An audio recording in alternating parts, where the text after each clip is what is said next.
Mm-mm-mm-mm-mm.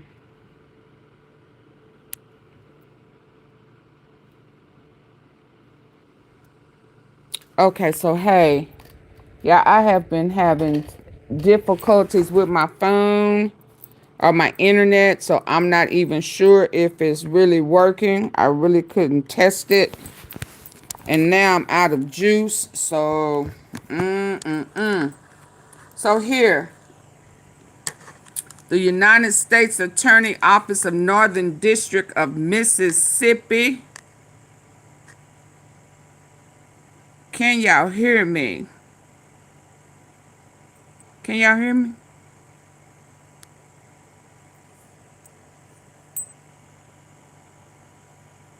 Yes, okay. So it looks like there was a major arrest that went on today. Lord in heaven knows I've been talking to Hey Aussie how bad things were, even Mississippi, Memphis, even Arkansas, West Memphis, Arkansas. Uh, you know, there's a lot of ties to Memphis, Mississippi, uh, that was tied to Dolph, Hey Bryant, and some of his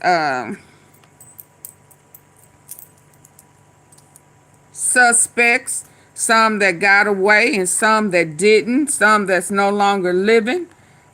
I've noticed Straight Drop done popped out a couple of times. Well, one time I know it was D Money's birthday. Another time he was crying out to CEO TZ to protect him in spirit and in truth. I'm like, what? Hey, Argentry.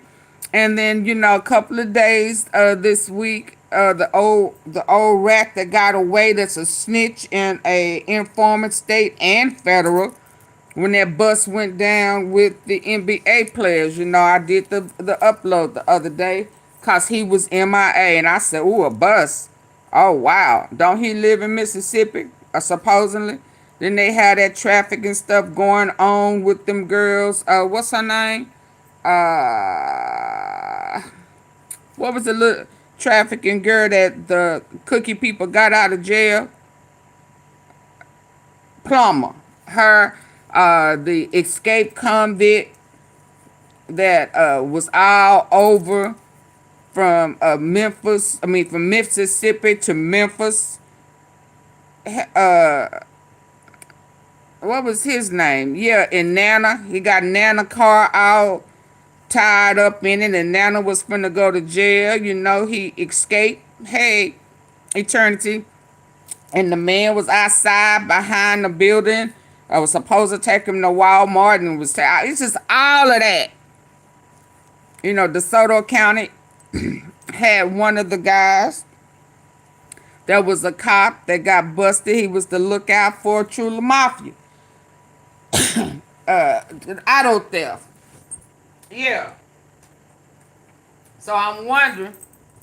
I'm finna listen to these names. I waited to watch it with y'all to see who names or what come up and see if it connects. But you know that guy, Joshua, Joshua, uh, I cannot think of his name. The one with the beard that got caught in Chicago. Yeah. So let's check it out. Let's listen. Let's check it out. Let's see what they're talking about.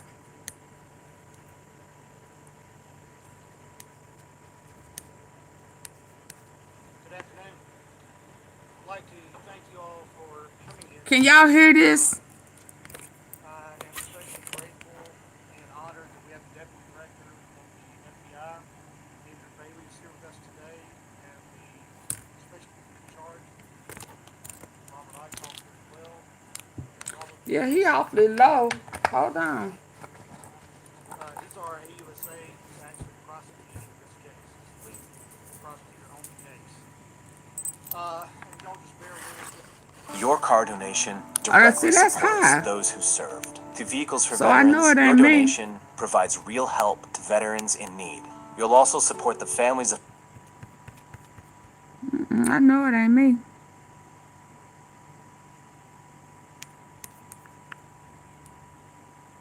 Bill of Public Trust. It is what we're talking about today to announce the Oh yeah, let me get him on another channel. Hold on. He too low over here. And we know it's him cause we just heard the volume someplace else. So hold on.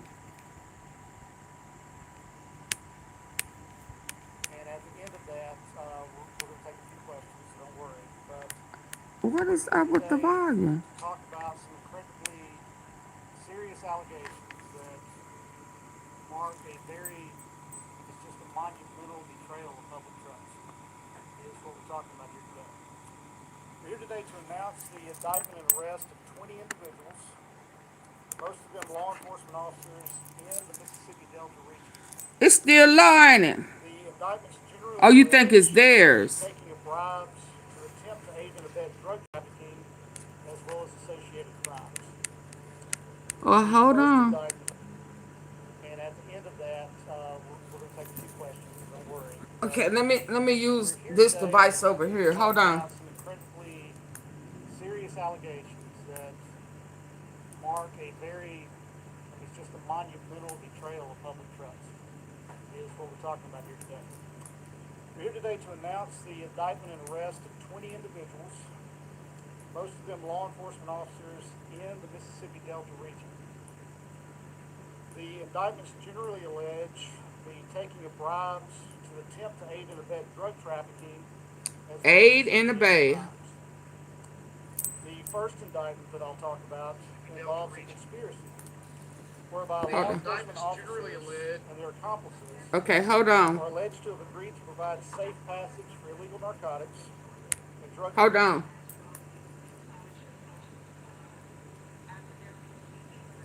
Oh yeah, they speaking low. Bailey is here with us today. We have the Let's see if it's louder over here.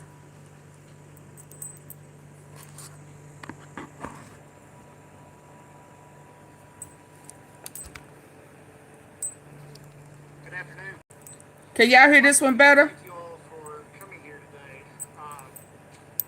I am especially grateful and honored that we have the Deputy Director of the FBI. Is this better? Andrew Bailey is here with us today. We have the Special Agent in charge of the Jacksonville Division, Robert Ike. I'm trying to see. Robert, This is not better? he's our AUSA who's actually prosecuting this case. He's the lead prosecutor on the case. So which is better? This one? With us, we have a lot of information to See, to me that one is better. Or this one? That's lower. on the last of those runs into Memphis itself. And they did this in return for bribe payments for money.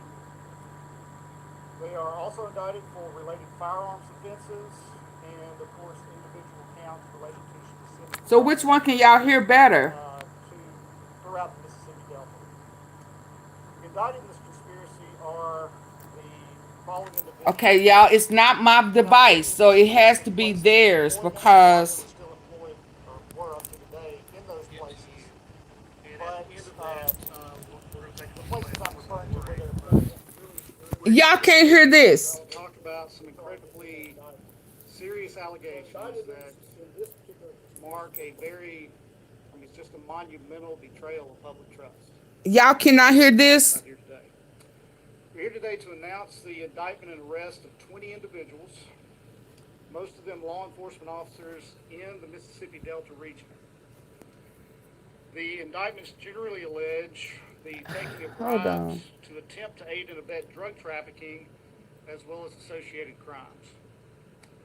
The first indictment that I'll talk about involves a conspiracy whereby law enforcement Yeah, turn y'all volume up on y'all end, cause are alleged to have agreed to provide safe passage for illegal narcotics and drug okay, well trafficking hold in the on, Mississippi Delta region. cause this is a different device.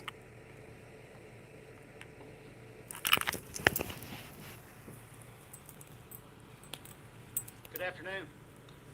I'd like to thank you all for coming here today.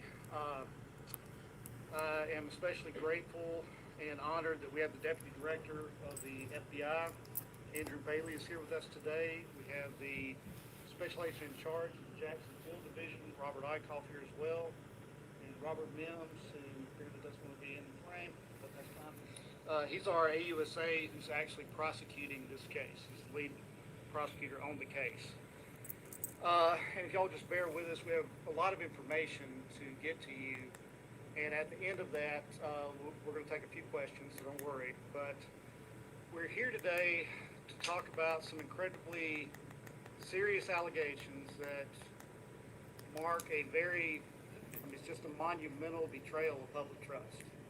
Is what we're talking about here today. How long have we been We're here saying today to that? announce the indictment and arrest of 20 individuals, most of them law enforcement officers in the Mississippi Delta region.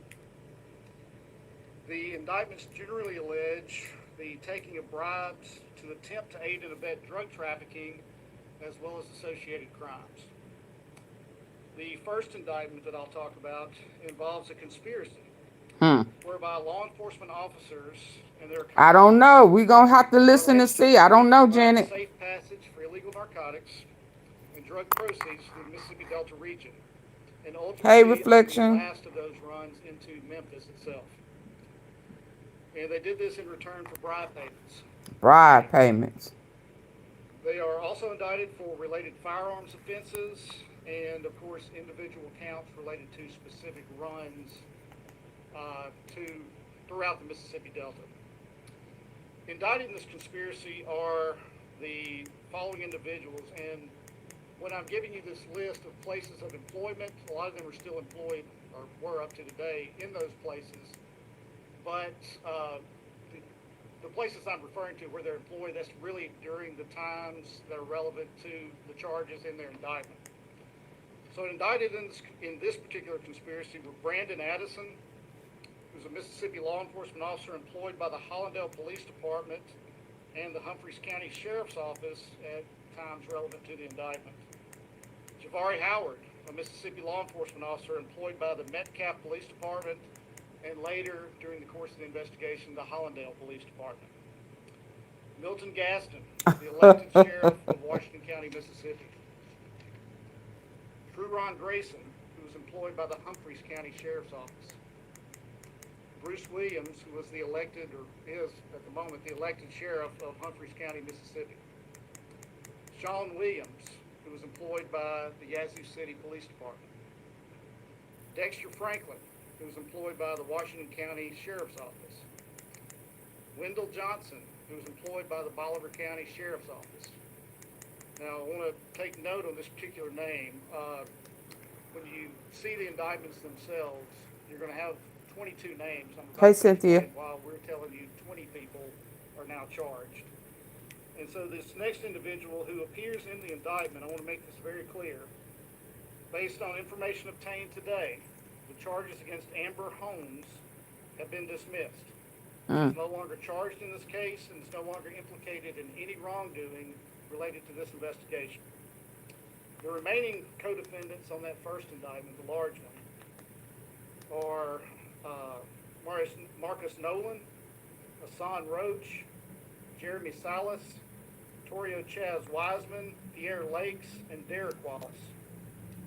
The first four of those individuals I named escorted alleged drugs on runs on a run to Memphis, and likewise the last two persons I named, Mr. Lakes and Mr. Wallace. Wallace joined the conspiracy on a trip that was taken by a number of the co-conspirators to Miami, Florida.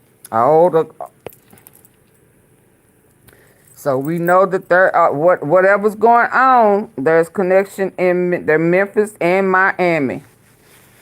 Yeah, he probably escorted.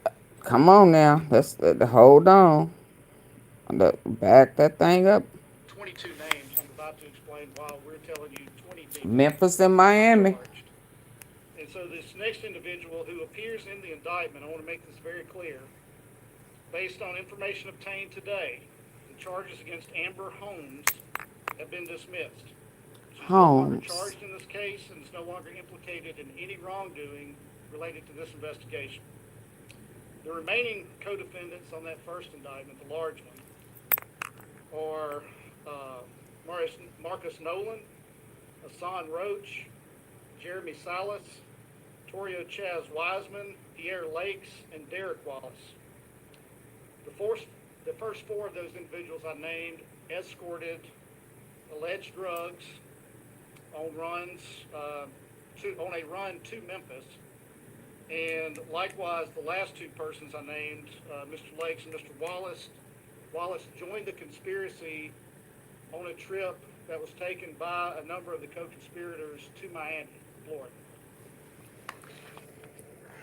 A separate indictment charges a conspiracy as follows. It's essentially the attempt to aid and abet the transport and distribution of illegal narcotics in return for bribes, related offenses regarding the carrying of firearms while doing that, and that the crux of that indictment was the transport of what the defendants thought were 25 kilograms of cocaine through the Mississippi Delta. And those defendants are Jamario Sanford, who is employed at the Greenwood Police Department, Marvin Flowers, who is employed at the Sunflower County Sheriff's Department.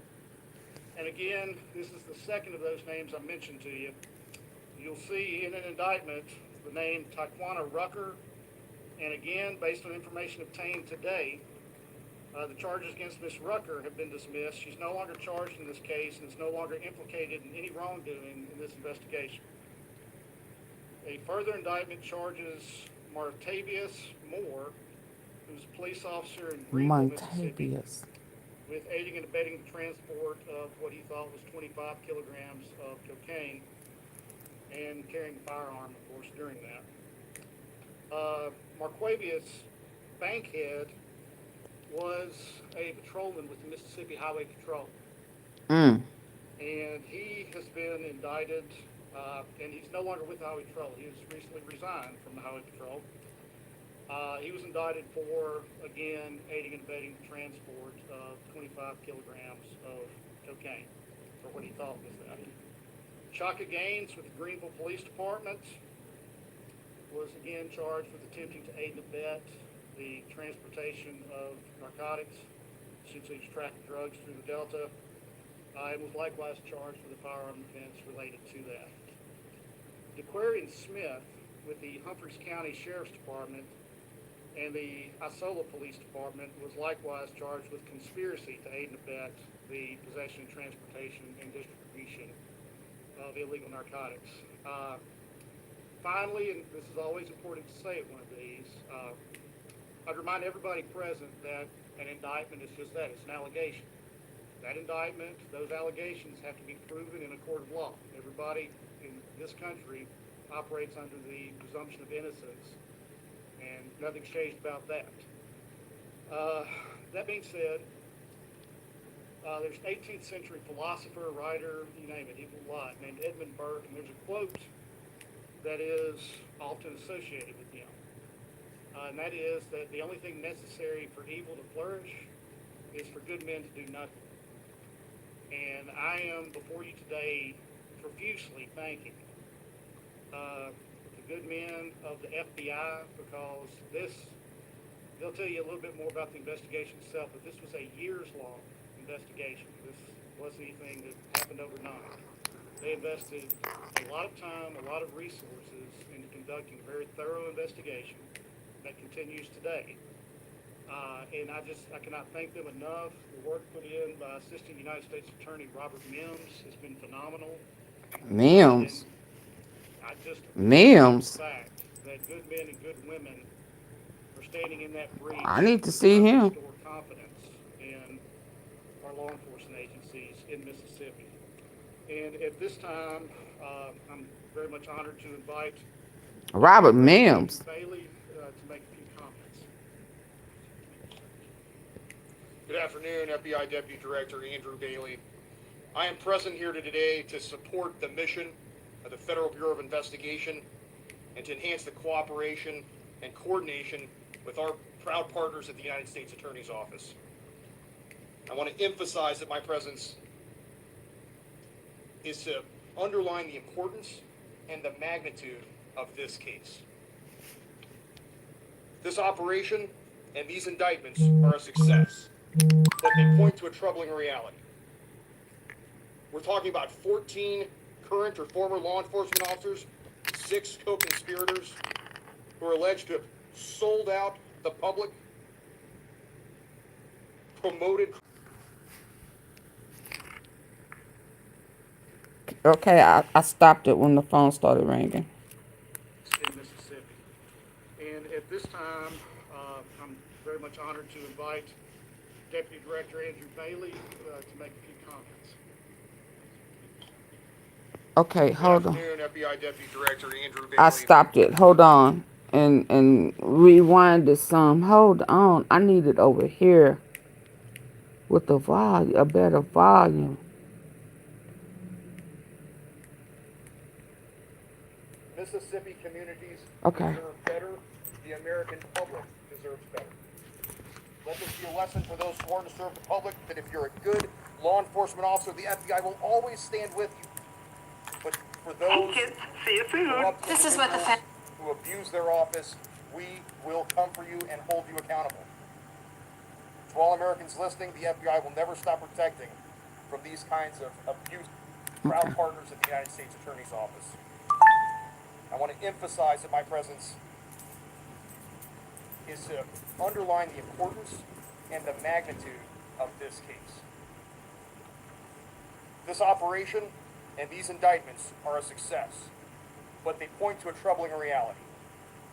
We're talking about 14 current or former law enforcement officers, 6 co-conspirators who are alleged to have sold out the public,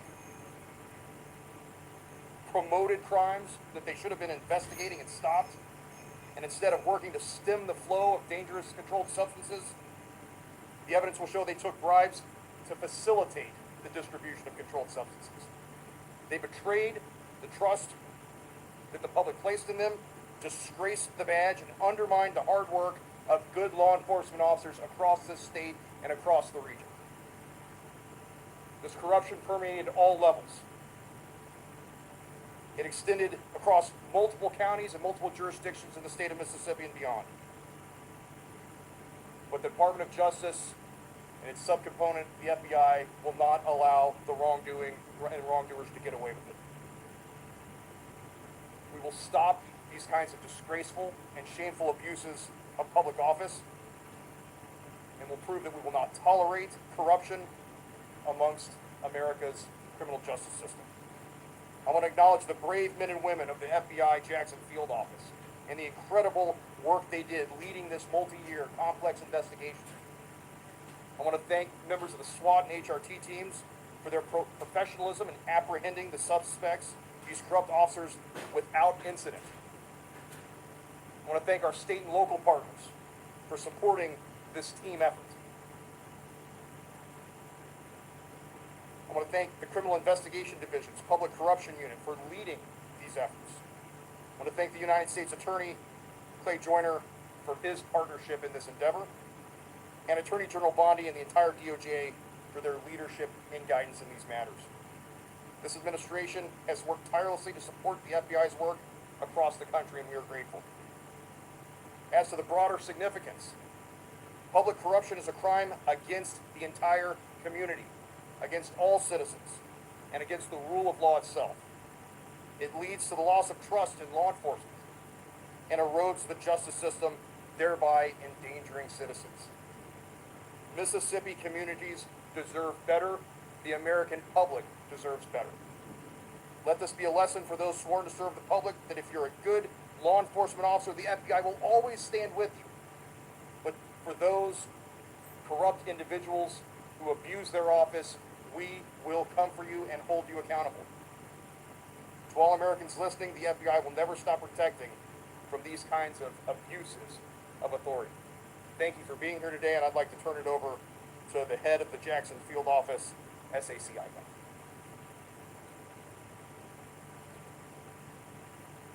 Robert AunTeaFee, Special Agent in Charge of FBI here in Mississippi. FBI Jackson is proud to announce a multi-year investigation that exemplifies the FBI's dedication to restoring the public's trust. As alleged in the indictments, this investigation began after FBI Jackson received information on allegations of systemic law enforcement corruption that crossed multiple counties in the Delta of Mississippi. These corrupt law enforcement officers provided protection to those whom they believed were drug traffickers in exchange for bribe payments. Each of the law enforcement officers arrested had taken an oath to protect and serve their respective communities, an oath that they violated. The positions of these arrested officers range from patrol officers up to police chiefs and sheriffs. This type of corruption strikes at the heart of community. It erodes public confidence and undermines the strength of law enforcement integrity. Earlier this month, the FBI responded to the mass killing in Leland, Mississippi.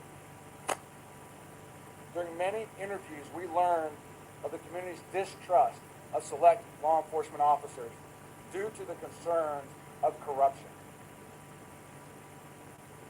Law enforcement is only effective when the community they protect can trust that law enforcement officers are honestly serving the community's interests. Mississippians deserve and rightfully expect officers to obey their oath. The FBI is committed to working in partnership with the United States Attorney's Office to investigate officers who violate the oath, the law. They've been violating the oath. We would not be here today if it was not for the dedication of the men and women of the FBI, and in particular the case team that have devoted years focused on bringing trust. They are not talking Trust, to the mic for no one. Of law enforcement, specifically within the Delta region. Their commitment is born out of our mission, which is to protect the American people. And y'all can't cut the volume up on y'all end? We do our work with rigor, and we do it with a mindfulness of doing the right thing the right way. They did that. I want to thank the United States Attorney's Office, and specifically noting the Acting United States Attorney Clay Joyner and Robert Mims for the work that they have done over the years, working shoulder to shoulder with us on this investigation. And for the United States Marshal Service for their support in this extraordinary arrest operation today. If I do your commentary, for his attendance, will be too loud. Commitment at all levels of the FBI to ensure that we are holding to account all public officials, but especially law enforcement officers. There's a trust prescribed to those who wear a badge.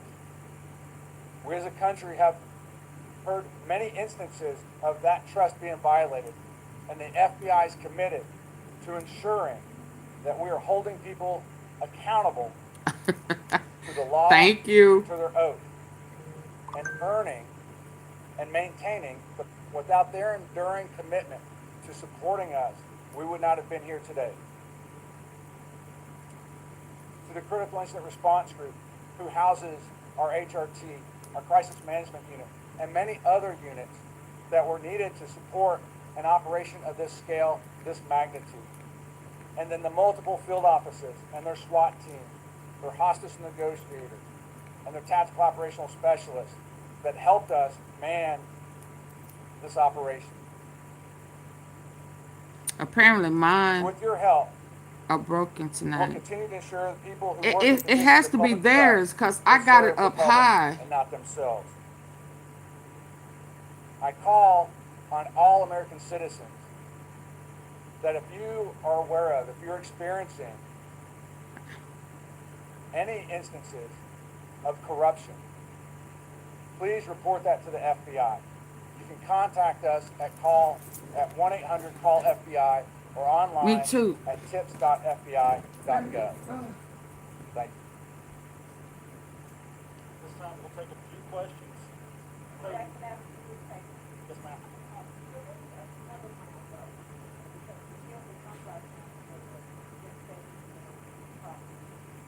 Okay, so if there was, that's certainly not something I would say out loud right now. So that's the answer to that.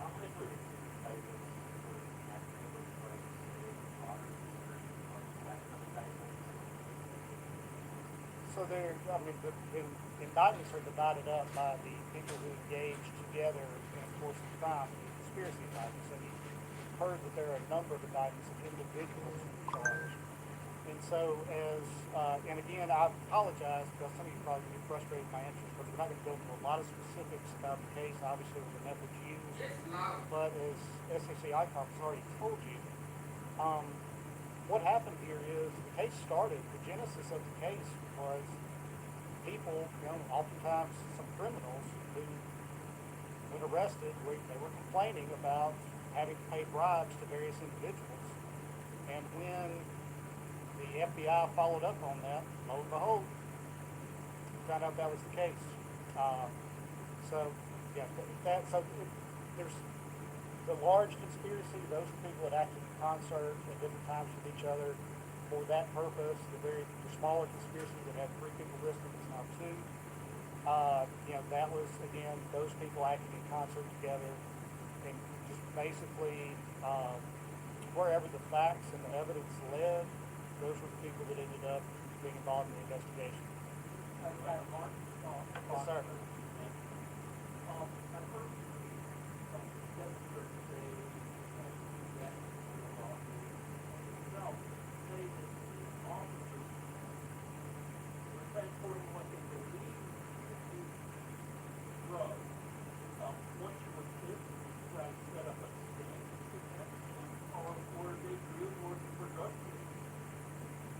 I think you could probably characterize it as a sting, but again, the original complaints that began the investigation were from drug dealers. And of course, we're not used to carrying around 25 kilos of cocaine in a briefcase to play around with on investigation. So we did what we did to close the circle and determine if they were actually doing this or not. Do they not want us to get it? Let me try a third device. Lord. In front of me right now, but it's Hold on. Let me try this device. investigation. It's been going on for several years. We need to get rid of Orange Shitty. Yeah, hold Some on. individual, when the indictment is made public, you'll actually see some of that in there. But some individuals got 20,000, one individual got 37,000 and change. So there were some significant bribe amounts. Yes.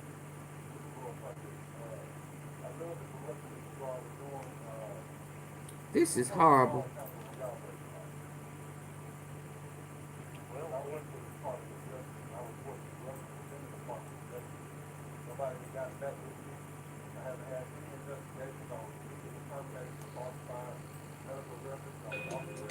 Get weight loss treatment through hers for one affordable upfront price. Good afternoon. Okay, this may be better. Thank you all for coming here today. Hold on. And especially grateful Does and that- honored that we have the deputy director. Is this better? Yeah, Andrew Bailey is here with us today. We have the special agent in charge. Is this better? of the Field Division, Robert Eichhoff here as well, and Robert Mims, who apparently doesn't want to be in the frame. But that's No, it can't just be he's mine. USA, who's actually I done tried on 3 different devices. prosecutor on the case. And if y'all just bear with us, we have a lot of information to get to you. And at the end of that, we're going to take a few questions, so don't worry. But Okay, so we're hold here on. today to talk about some incredibly serious allegations that mark it's just a monumental betrayal of public trust, is what we're talking about here today. We're here today to announce the indictment and arrest of 20 individuals, most of them law enforcement officers in the Mississippi Delta region.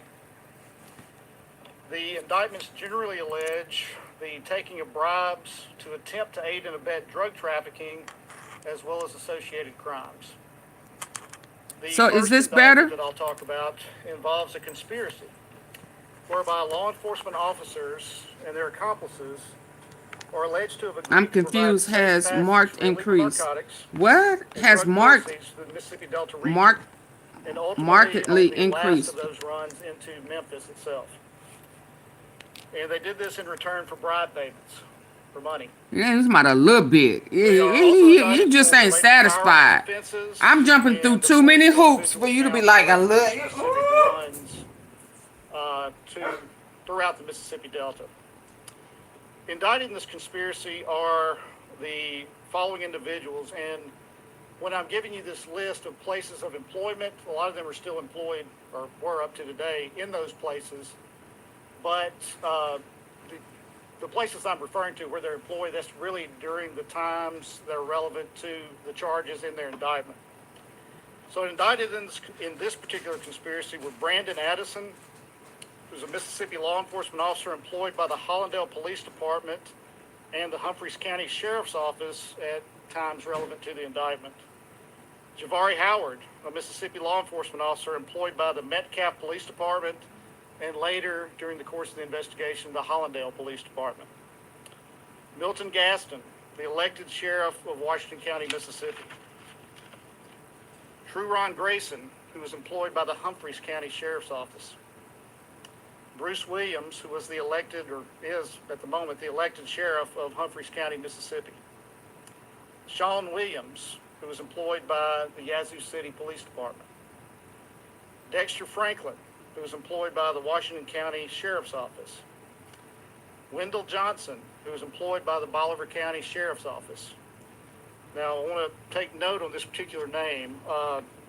When you see the indictments themselves, you're going to have 22 names. I'm about to explain why we're telling you 20 people are now charged. And so this next individual who appears in the indictment, I want to make this very clear. Based on information obtained today, the charges against Amber Holmes have been dismissed. She's no longer charged in this case and is no longer implicated in any wrongdoing related to this investigation. The remaining co-defendants on that first indictment, the large one, are Marcus Nolan, Hassan Roach, Jeremy Salas, Torio Chaz Wiseman, Pierre Lakes, and Derek Wallace. The first four of those individuals I named escorted alleged drugs on runs on a run to Memphis, and likewise the last two persons I named, Mr. Lakes and Mr. Wallace.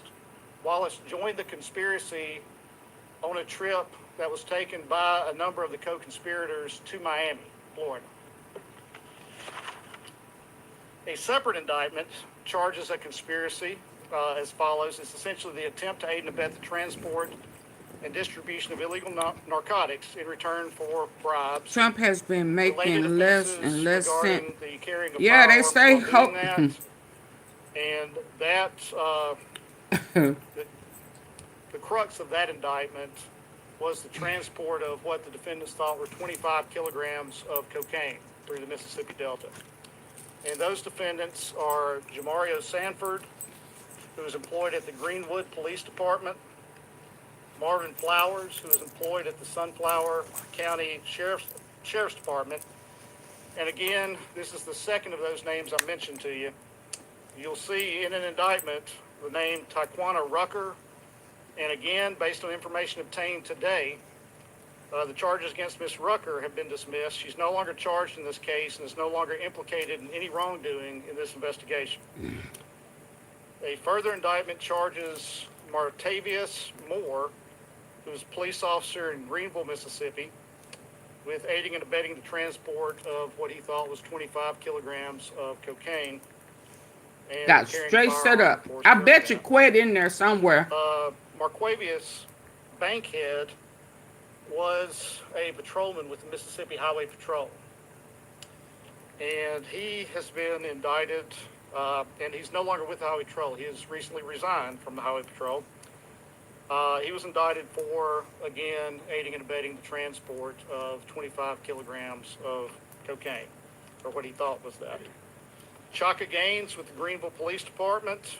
Shocker gang. If this describes you, Oh. you might qualify for up to $3,800 every month. That's because Chaka Gaines with the Greenville Police Department was again charged with attempting to aid and abet the transportation of narcotics, essentially to traffic drugs through the Delta, and was likewise charged with a firearm offense related to that.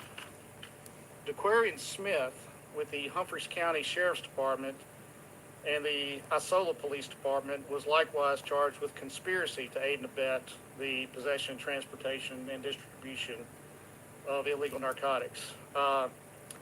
finally, and this is always important to say at one of these, Two. I'd remind everybody present that an indictment is just that, it's an allegation.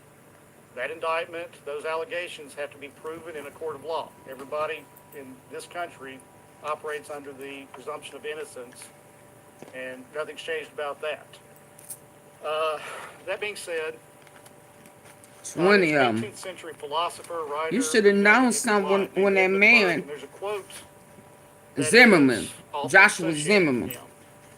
And that is walked that out of everything DeSoto necessary County. For evil to flourish is for good men to do nothing. And I am before you today profusely thanking the good men of the FBI, because they'll tell you a little bit more about the investigation itself, but this was a years-long investigation. This wasn't anything that happened overnight. They invested a lot of time, a lot of resources into conducting a very thorough investigation that continues today. I And saw a I picture. cannot thank them enough. The work put in by Assisting United States Attorney Robert Mims has been phenomenal. And I just appreciate Robert the fact Mims. that good men and good women I need to are see standing him. in that breach to try to restore confidence in our law enforcement agencies in Mississippi. And at this time, I'm very much honored to invite Deputy Director Andrew Bailey to make a few comments. Good afternoon, FBI Deputy Director Andrew Bailey.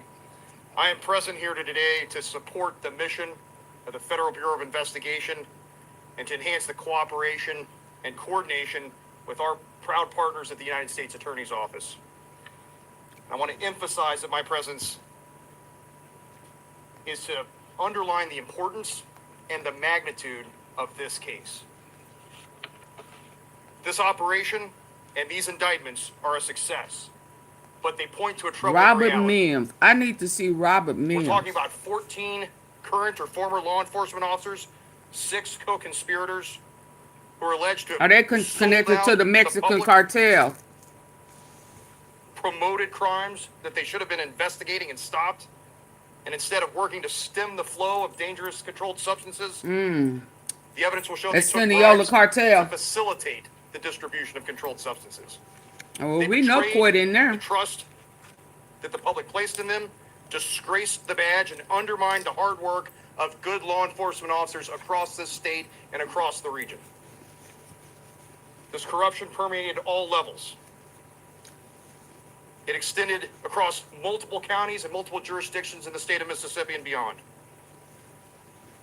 But the Department of Justice and its Oh, yeah. subcomponent, the FBI, will not allow the wrongdoing and The wrongdoers to Seniola get away with it. cartel, Mexican drug cartel. We will stop these kinds of disgraceful and shameful abuses of public office, and will prove that we will not tolerate corruption amongst America's criminal justice system. I want to acknowledge the brave men and women of the FBI Jackson Field FBI office arrests multiple and the incredible work they did leading this multi-year complex investigation. I want to thank members of the SWAT and HRT teams for their professionalism in apprehending the suspects, these corrupt officers, without incident. I want to thank our state and local partners for supporting this team effort. I want to thank the Criminal Investigation Division's Public Corruption Unit for leading these efforts. The Thank the public. United States Attorney Did it say Clay Joyner public for corruption? his partnership in this endeavor, and Attorney General Bondi and the entire DOJ for their leadership and guidance in these matters. This administration has worked tirelessly to support the FBI's work across the country, and we are grateful.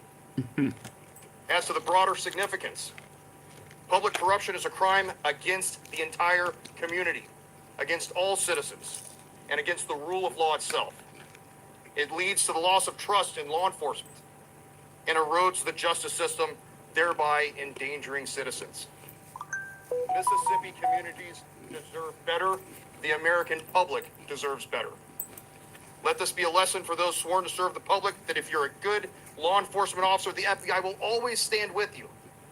But for those corrupt individuals who abuse their office, we will come for you and hold you accountable. Because you was in Epstein While Americans house listening, yesterday FBI will with the never stop feds. protecting from That's these why he kinds got your last name. of authority. thank you for being here today, and I'd like to turn Brian? it over to the head of the Jackson Field Office, SACIGOLF. Let me tell you That's about why. my experience with the 5-day juice cleanse. As someone who's always on the go, I was a bit skeptical. Over Uh-huh. to the head of the Jackson Field Office, SACIGOLF.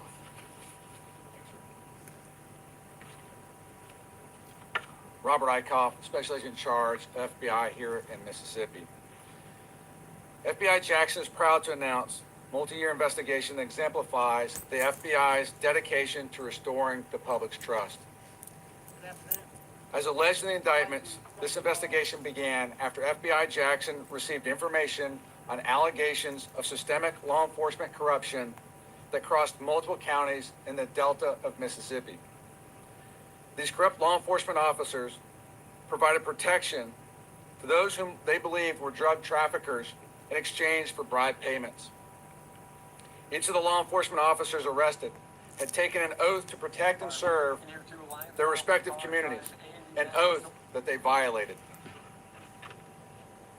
The positions of these arrested officers range from patrol officers up to police chiefs and sheriffs. This type of corruption strikes at the heart of community. It erodes public confidence and undermines the strength of law enforcement integrity. Earlier this month, the FBI responded to the mass killing in Leland, Mississippi.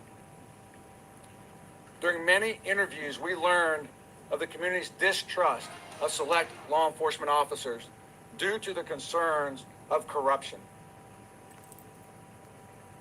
Law enforcement is only effective when the community they protect can trust that law enforcement officers are honestly serving the community's interest.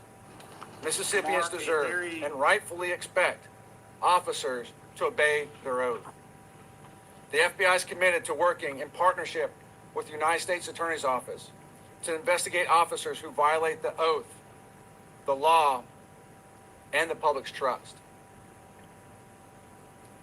We would not be here today if it was not for the dedication of the men and women of the FBI, and in particular the case team that have devoted years focused on bringing trust, renewing trust, restoring trust of law enforcement, specifically within the Delta region. Their commitment is born out of our mission, which is to protect the American people and uphold the Constitution. We do our work with rigor, and we do it with a mindfulness of doing the right thing the right way. They did that. I want to thank the United States Attorney's Office, and specifically noting the Acting United States Attorney Clay Joyner and Robert Mims for the work that they have done over the years, working shoulder to shoulder with us on this investigation. And to the United States Marshal Service for their support in this extraordinary arrest operation today. Two sheriff officers Deputy Director Bailey for his among the it goes to show the commitment ones indicted. at all levels of the FBI to ensure that we are holding to account all public officials, but especially law enforcement officers. There's a trust prescribed to those who wear a badge. We as a country have I've been telling y'all many they instances were dirty. of that trust being violated, and the FBI is committed to ensuring that we are holding people accountable to the law and to their oath, and earning and Been telling them, maintaining ain't the a public trust. knowledge. I've been telling them. I want to thank the Public Corruption Unit at our headquarters. Without their support, without their enduring commitment to supporting us, we would not have been here today. To the Critical Incident Response Group, who houses our HRT, our Crisis Management Unit, and many other units that were needed Been to telling them support it's all an full circle. operation of this scale, this magnitude. And then the multiple field offices and their SWAT teams, their hostage negotiators, their Hostage. tactical operational specialists that helped us man this operation. Hostage. So with your help, we'll continue to ensure that people who work in positions of public trust will serve the public and not themselves. I call on all American We opened citizens off case. that if you are aware of, if you're experiencing I agree, Samantha. any instances of corruption, Who is please Robert report that to the Mills? FBI. You can contact us at 1-800-CALL-FBI or online at tips.fbi.gov. Thank you. This time we'll Cause take a few Diddy questions. show, not Diddy, Gotti show popped out.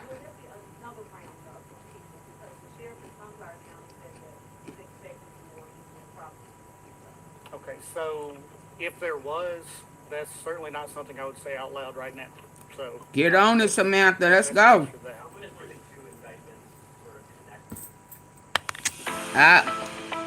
Totally. I'm looking for a few people that are embarrassed to smile. If you have bad teeth or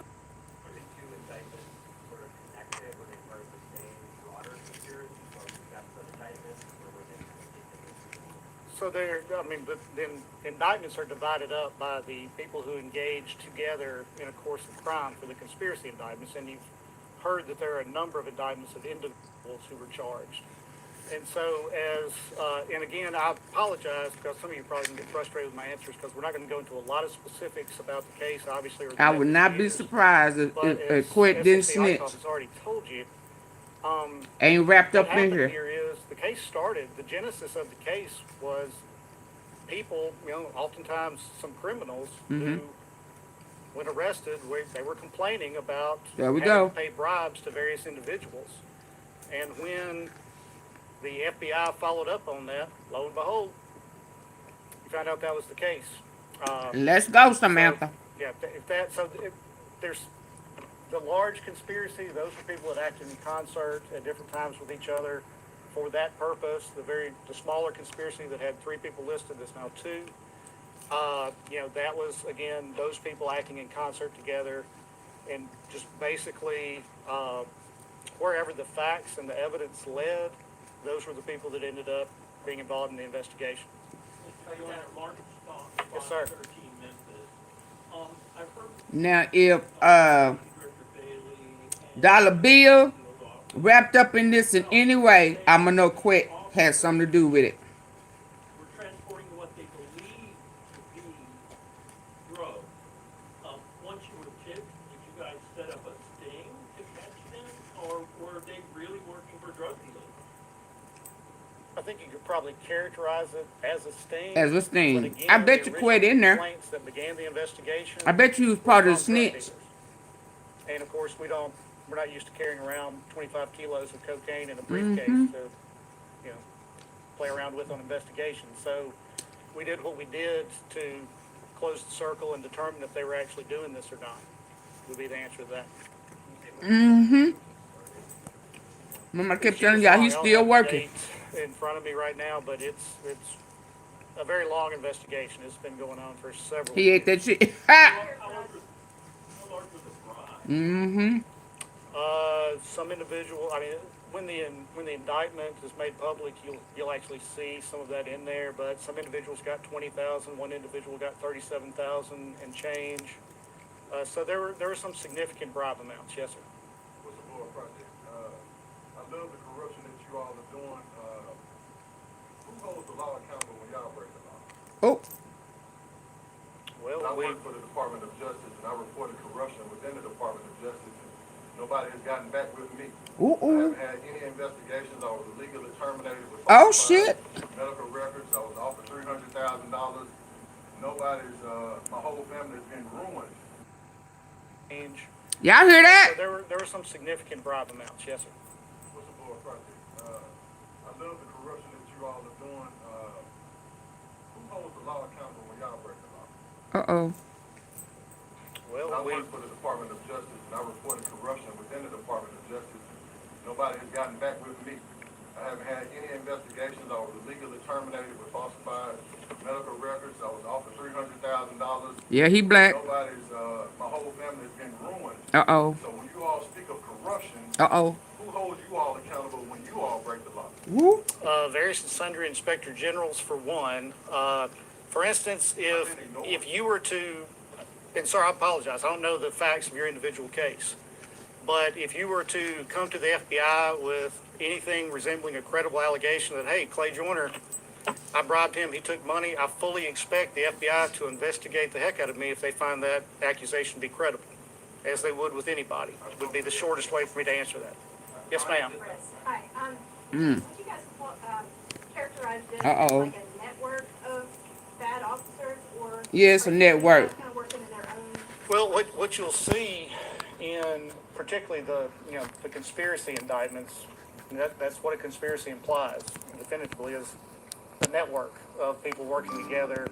For That's a common RICO, purpose. baby. We've already identified what that common purpose was. So yes, to a degree, there's a network, and for instance, I would say that within that network, again, without getting into too much detail, for instance, on that large scale indictment, the last 6 names that I read, well, that's what we internally refer to as the Memphis crew, because when those drugs got to the state line, those folks were recruited by someone who's already in the conspiracy that knew those Recruit. folks would That's do quick. that, and so that's how they became added on, because they were a member of one of the conspirators' network.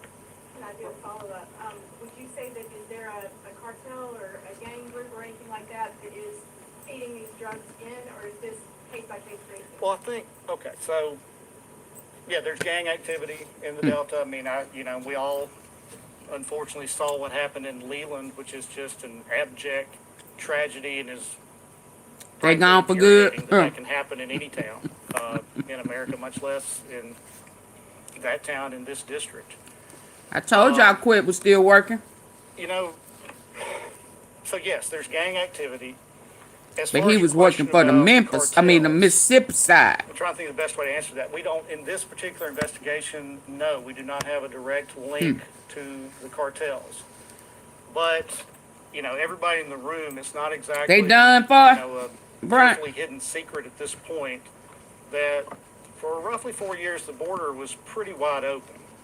And you had in addition to, the people pouring across that everybody kind of talks about, you had narcotics pouring across in almost unprecedented amounts. Some of them manufactured What happened in factories Miami? in Mexico. And, if you talk to anybody that is involved in drug investigations, they'll tell you that the price of crystal methamphetamine, for instance, and it's in an incredibly pure form.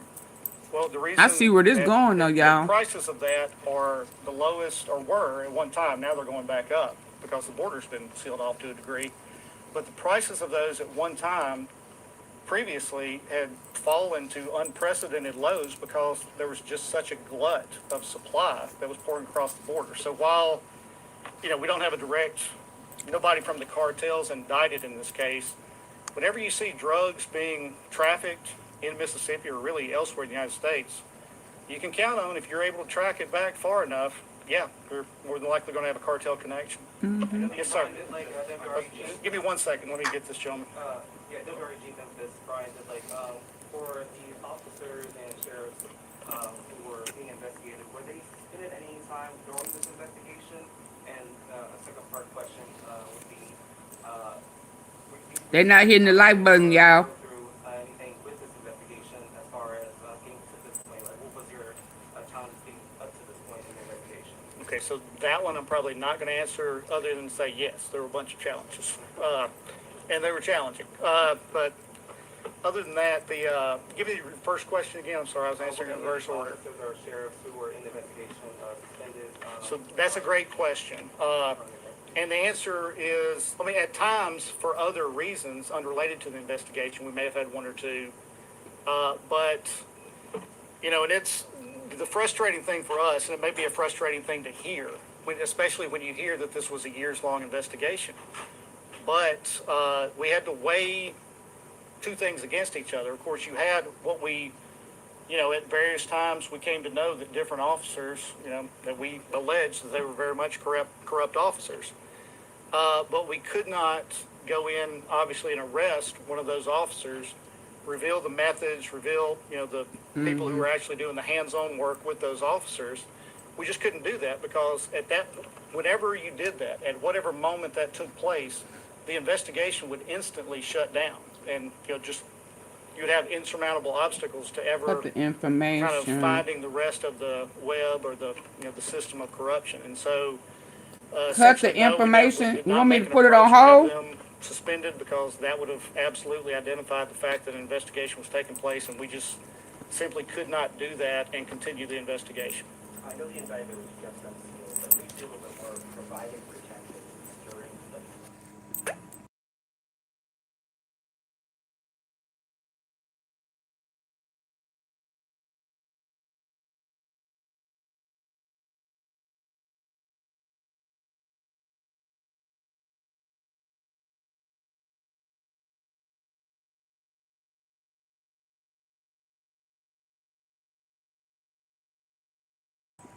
Y'all get the likes up. Double tap your screen. Double tap the face of your screen. Hit the three dots on your computer. Or just hit the like button, the thumbs up.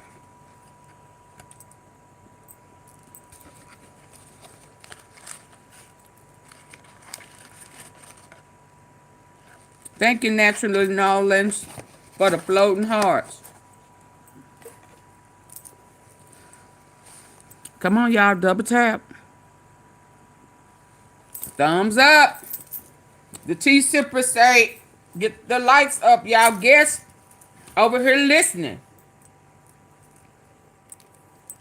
And quit if your ass over here too, you hit the like button too, nigga.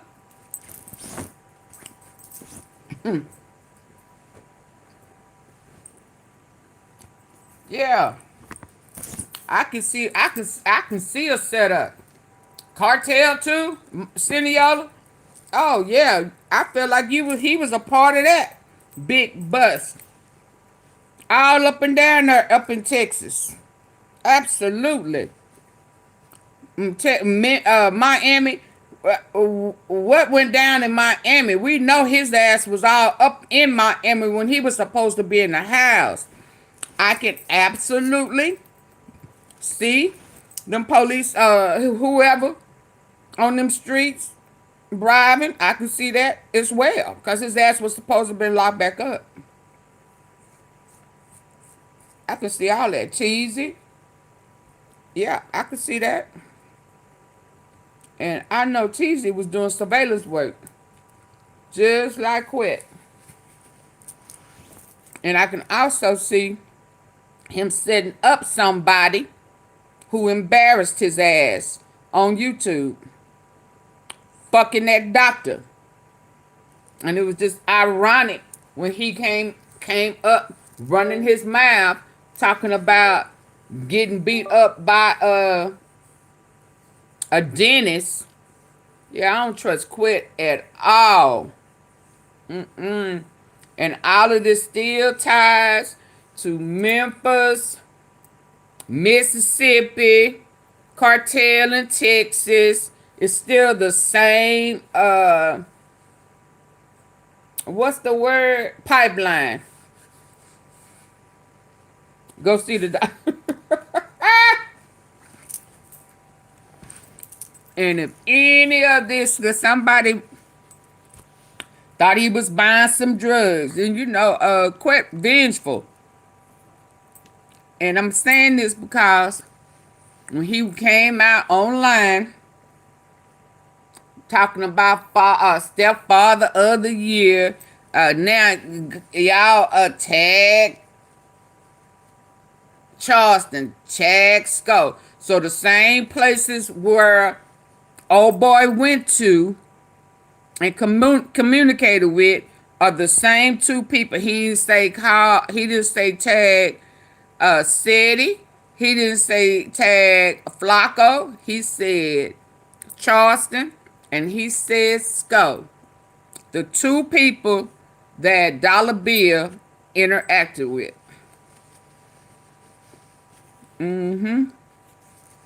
So I am not gonna be surprised if he didn't say, because I said, oh yeah, nigga, you set it up. Whatever was going down. And now they done said the pretty much the snitches set this up.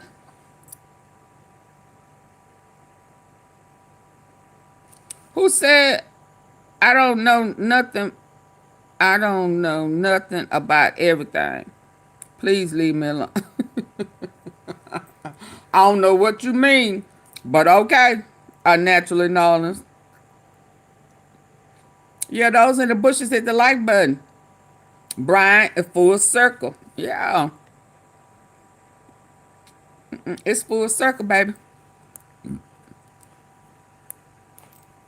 It's definitely full circle. Of, again, without And trying did not to that go into girl, too much detail I need about to the see if that investigation itself, Destiny but Plumber girl, essentially, what you had were I need to double check that Destiny Plumber girl. Now they just said drug trafficking, but I'm most sure it's gonna be some human trafficking off in there also.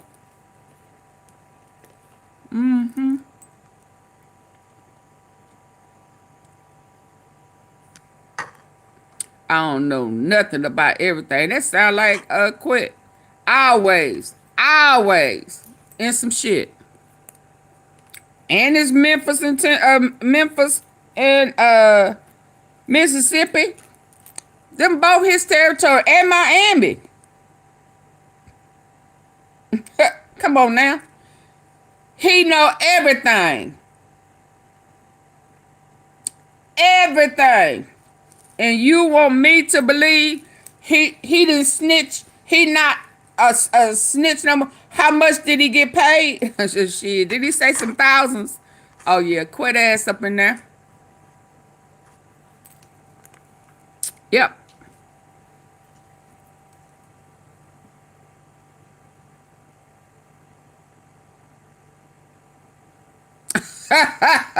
You took them glasses out. They can't neither one of us see. what everybody involved thought were drug runs of a vehicle containing a large amount of either Drug illegal runs. narcotics Keep or a talking. large amount of cash proceeds from the trafficking of illegal narcotics. And essentially, by and large, for the most part, the bribes were for protection. So in Mississippi, you had marked vehicles and uniformed officers driving down the road, protecting what everyone understood to be a drug shipment. You said in the beginning. That's the that same shit Cheesy was doing. restore the public's trust. If this is the initial step, what's the next step? Well, the next step will be, either, depending on how it goes, a batch of guilty pleas, a series of trials. What the public needs to see, I think what all of us would want to see, whenever you have any kind of corruption that we're dealing with, is accountability. And that's what the next step is delivering accountability for everyone who's betrayed the public's trust in this manner. Oh, y'all betrayed our trust with quit. Sure. What happened to the drug when they got to Memphis? Were y'all able to track any of that So, out of there? again, those trips weren't actually drugs. They was, again, what everyone thought were drugs on those trips. Is that accurate, Robert? So, Fake bricks. absolutely. They have a public integrity unit, and you can absolutely go there. Yes, sir. So when will these individuals go to court? I haven't seen the court dates that were set yet, but typically the first trial setting is going to be within 70 days of their initial appearance. Are they still in custody? No, Get my Patel understanding at. they're not. I think bonds were granted across the board. I can't really speak to who's made a bond and who hasn't at this point because, quite frankly, I don't have the information in front of me. Yes, ma'am. Laura from Cleveland. What is going to happen with so many police officers and how is safety going to be ensured for the public, especially in Washington County, since our sheriff was one of the sheriffs arrested and we're still in an active investigation? I understand that concern.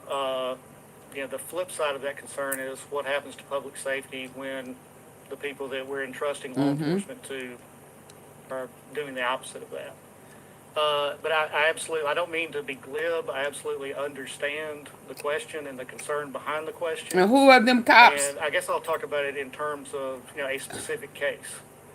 When And what that happened to shooting they took people place, that they don't arrested? horrified all of us, but as you say, you live in Leland, so you're living it. You're in that community. State town was 2 doors down from my house and my home school, so my kids were home when the ATF and the FBI showed up and took down some people. The person who caused the Okay, well, accident ma'am, doesn't I'm want you to know sorry. this. Your You should neighbors never were sue them dirty if you want to cops. potentially get paid a huge check quickly.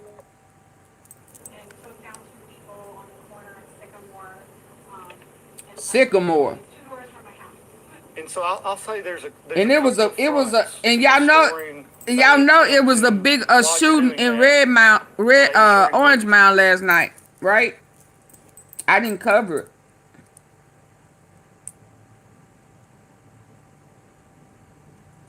But yeah, it was something major going on in the mound.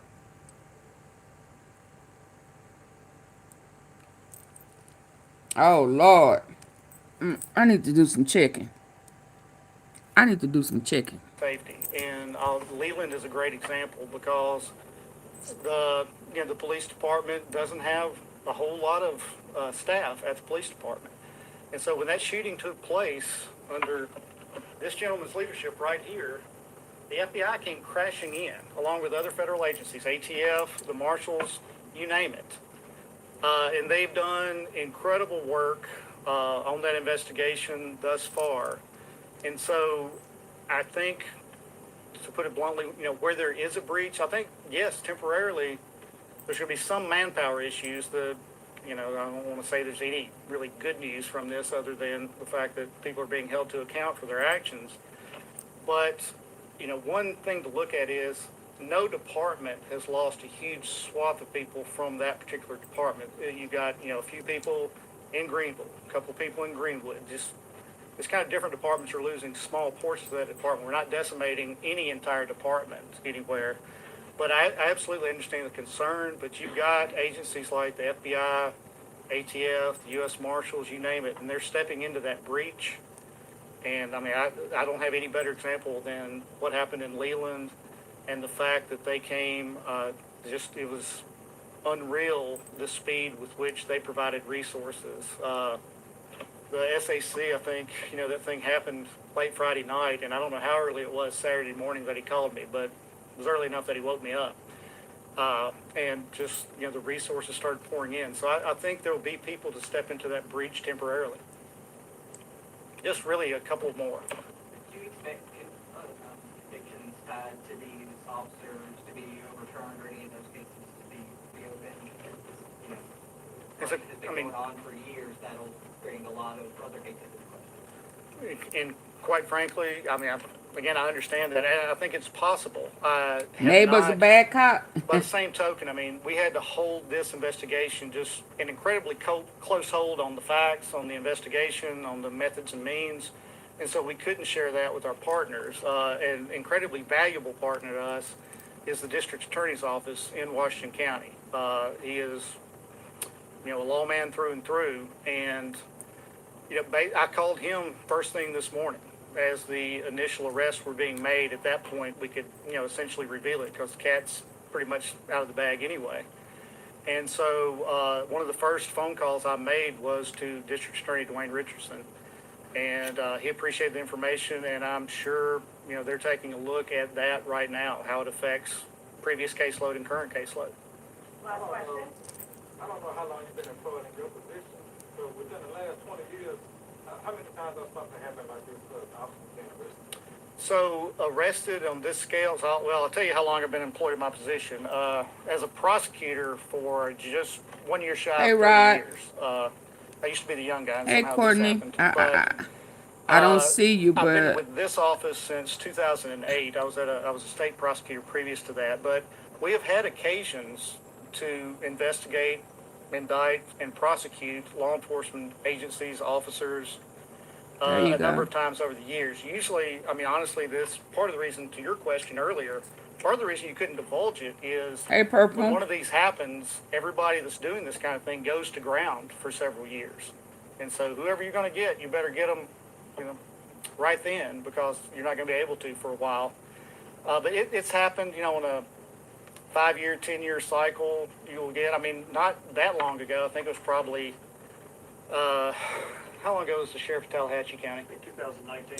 So 2019, the sheriff of Tallahatchie County was investigated for similar occurrences. And so it's not an outlier. I mean, when Dang, there's what is the other? it can be that- corruption, it can be, fiscal. We just had an officer plead guilty earlier in the year and be sentenced for the fiscal abuse. An officer essentially attacked someone that he was, there to either talk to or arrest. And that's not what happened, not how it happened, and he was indicted for that. So whenever there's misconduct, whatever kind of misconduct that is, if it's criminal, we don't shy away. I absolutely support 100%, absolutely 100% good, honest police officers. That hasn't changed here today. But what we're not going to tolerate at all is dishonest police officers. Sir, And I apologize, everybody. If we can make this the last question. on July 2025, the Sonoma County Sheriff's Department was raided by the Office of the Attorney General's Public Integrity Division. Does this in any way Pub- have any time to that investigation? No, it does not. Okay. All Public right. Thank y'all all in- for coming out. I apologize for cutting it off, but I've been up since about 2. Hello. Okay, hold on. How's it going? So I get this question all the time. Why? Hold on. Hold on. Gotta check on something. Check on something. Check on something. Yeah. Who asked me did I have that, somebody asked me did I have that telepathy Mark, stuff, but that ain't what they said. that- ESP. Was that you, Mark, Miss a Tom? it's just a monumental betrayal of public trust. More than a dozen law enforcement officers from across the Mississippi Delta region facing charges in a widespread drug trafficking operation. Good evening and thanks for joining us for the news at 6. I'm Stephanie Skurlock. Greg Hurst is off today. WREG's Brian Ditlake joins us live from Oxford tonight, where the FBI announced those indictments today after a years-long investigation. Brian, what sparked this? Stephanie, the FBI's deputy director said this all started from tips, and not just from citizens, but from those on the wrong side of the law complaining about having to pay bribes. When the FBI looked into this, they found evidence supporting those claims. If we can go pull up some of these bullet points that we prepared for you this evening, this investigation spans across multiple counties. Investigators characterizing this as a drug trafficking conspiracy in the Mississippi Delta. Now, why is it not a Arrests RICO? made were in the Northern District of Mississippi and Shelby County, Tennessee. In many of these cases, suspects faced drug distribution charges along with federal firearm violations. In one instance, a few of the defendants were accused of helping transport what they thought were drugs to Memphis. Another instance, defendants were accused of helping take what they thought was 25 kilograms of cocaine throughout the Mississippi Delta. Two sitting Underground sheriffs, Railroad. Milton Gaston of Washington County and Bruce Williams of Humphreys County, were among those indicted. Investigators say while this has been a years-long investigation, they cannot call for any of the defendants to be Slow removed down, from man. duty during the investigation. Slow down. Counties, investigators characterizing this as a drug trafficking conspiracy in the Mississippi Delta. Many of the arrests made were in the Northern District of Mississippi and Shelby County, Tennessee. In many of these cases, suspects faced drug distribution charges along with federal firearm violations. In one instance, a few of the defendants were accused of helping transport what they thought were drugs to Memphis. Another instance, defendants were accused of helping take what they thought was 25 kilograms of cocaine throughout the Mississippi Delta. Two sitting sheriffs, Milton Gaston of Washington County and Bruce Williams of Humphreys County, were among those indicted. Investigators say while this has been a years-long investigation, they cannot call for any of the defendants to be removed from duty during the investigation. But we could not go in, obviously, and arrest one of those officers, reveal the methods, reveal, the people who were actually doing the hands-on work with those officers.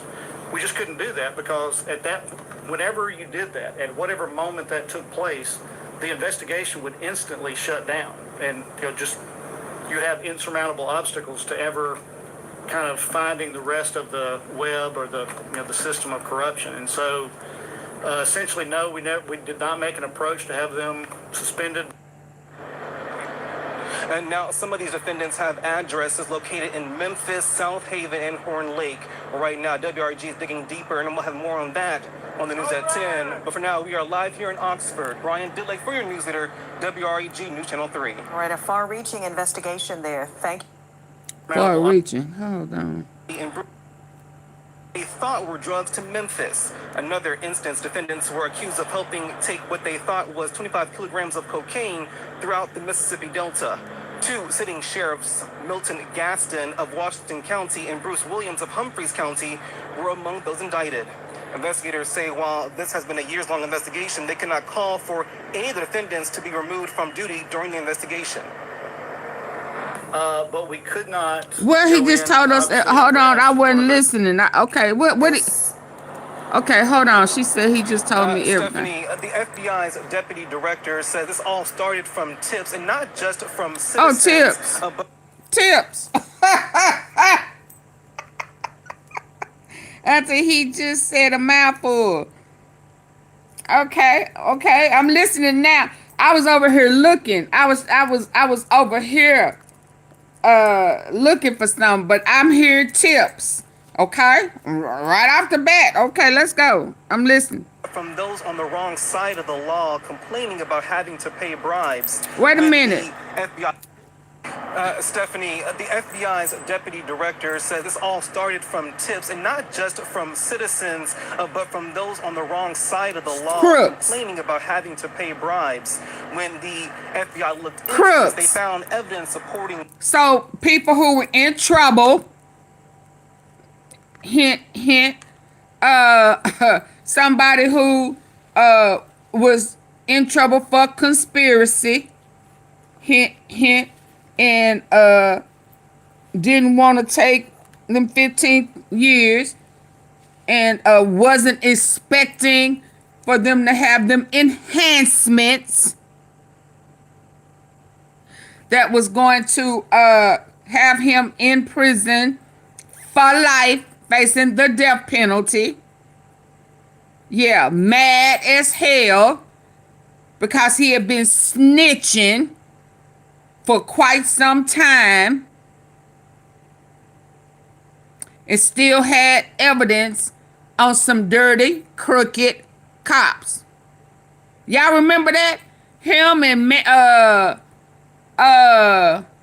Manny on this in there mad at the.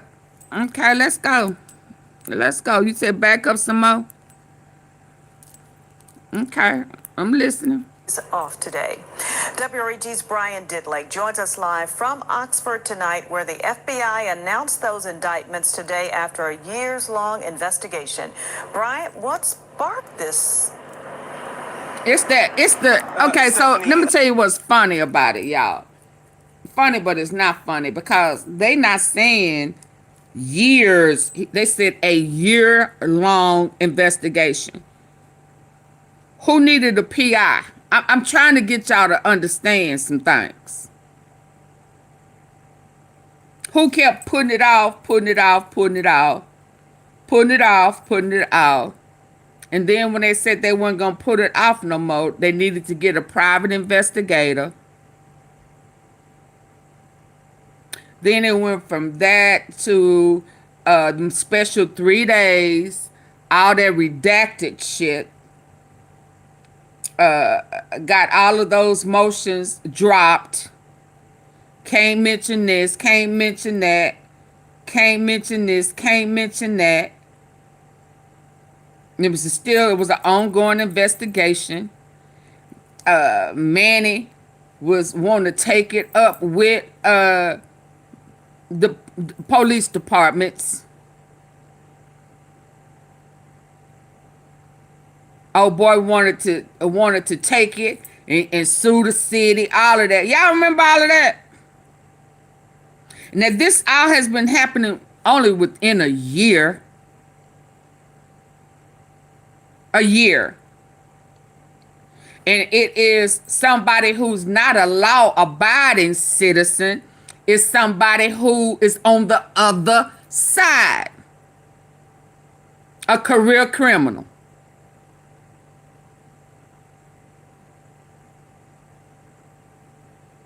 who had to pay, who was taxed by the laws to stay out of jail. Y'all riding this bike with me? Are we rolling? We rolling. We on a motorcycle rolling. We on a roller coaster.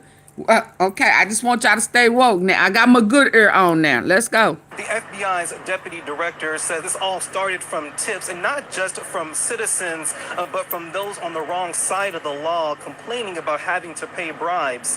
When the FBI looked into this, they found evidence supporting those claims. If we can go pull up some of these bullet points that we prepared for you this evening, this investigation spans across multiple counties. Investigators characterizing this as a drug trafficking conspiracy in the Mississippi Delta. Many of the arrests made were in the northern district of Mississippi and Shelby County, Tennessee. In many of these cases, suspects faced drug distribution charges along with federal firearm violations. In one instance, a few of the defendants were accused of helping transport what they thought were drugs to Memphis. Another instance, defendants were accused of helping take what they thought was 25 kilograms of cocaine throughout the Mississippi Delta. Two sitting sheriffs, Milton Gaston of Washington County and Bruce Williams of Humphreys County, were among those indicted. Investigators say while this has been a years-long investigation, they cannot call for any of the defendants to be removed from duty during the investigation. But we could not go in, obviously, and arrest one of those officers, reveal the methods, reveal the Travis, people who were actually doing the hands-on work with those officers. We just couldn't do that because whenever you did that, at whatever moment that took place, the investigation would instantly shut down, and you'd have insurmountable obstacles to ever kind of finding the rest of the web or the system of corruption. And so, essentially, no, we did not make an approach to have them suspended. And now some of these defendants have addresses located in Memphis, South Haven, and Horn Lake.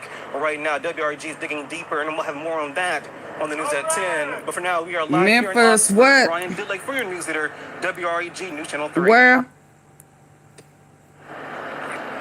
And now some of these South defendants Lake, have addresses located in Memphis, South Haven, and Horn Lake.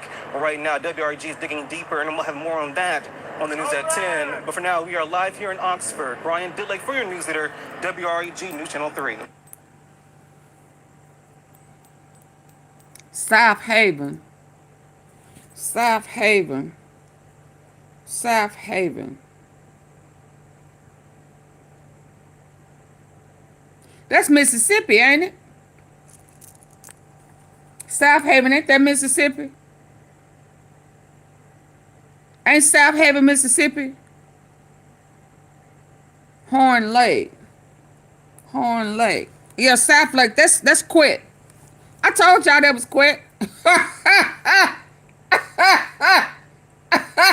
I've been gone, but I ain't been gone that long.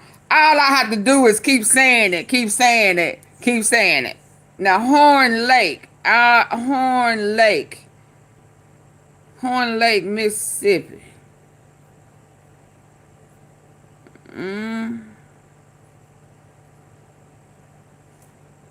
Yeah, South Haven is Quit. Ain't South Haven where that man, Joshua Zimmerman walked? So that's DeSoto County. Why they just won't say DeSoto County? Huh? Don't be playing with me. Who stayed in Horn Lake?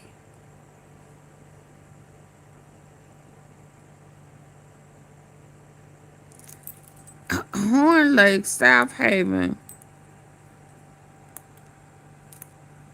And we'll have more on that on the news at 10. We did not make an approach to have them suspended. And now some of these defendants have addresses located in Memphis, South Haven, and Horn Lake. Right now, WRG is digging deeper, and we'll have more on that Memphis, there on the we news go. at 10. But for now, we are live here in Oxford. Brian Dillake. Yeah, this is Quit.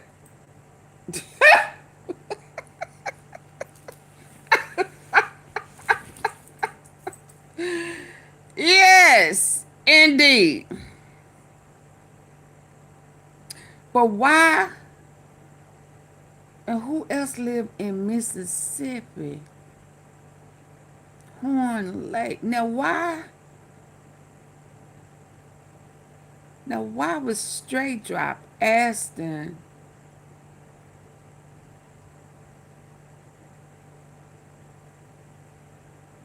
And where did Howard Barnett go missing? Was that in Memphis? Howard, because I don't want him to think that since he the pro of snitching, you don't know nothing.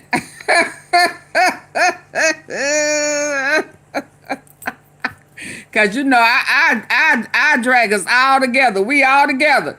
We all holding hands and we all going, hey James, we all going in here together.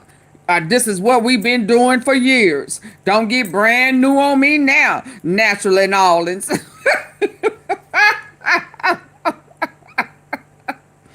I was chilling. Howard Barnett. I don't want him. Why he think he's snitching? Barnett. Horn Lake.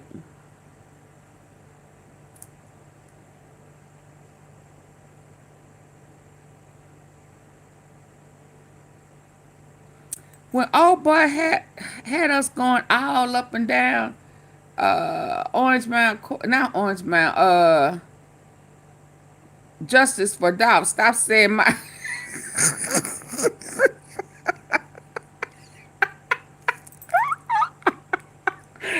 we went through this last night. We're not gonna go through this today. We are all together.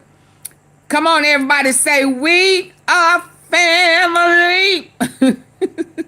I got all my tea sippers with me.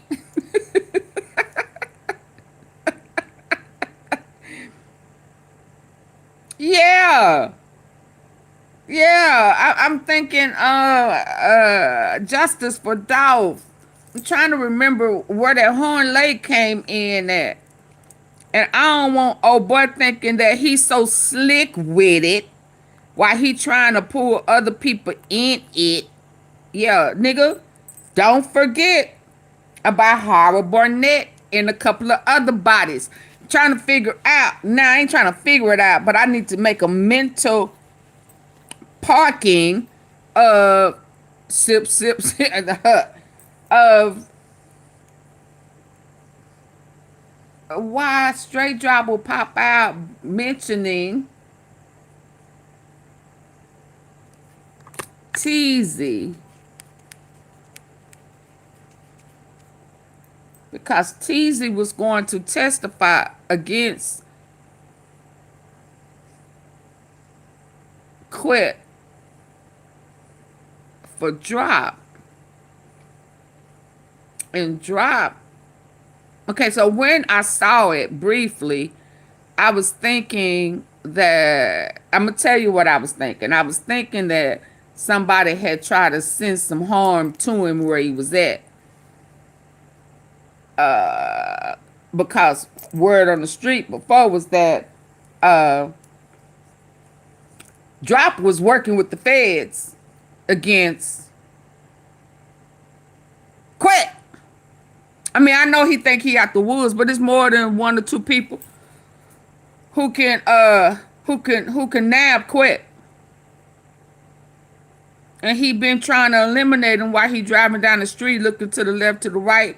Yeah, he on surveillance. Yeah, he said he was looking for somebody who did good by his daughter. Ooh, he's so disrespectful, ungrateful, son of a bitch. Ain't that how Bernie Mac say, son of a bitch? Yeah, but I think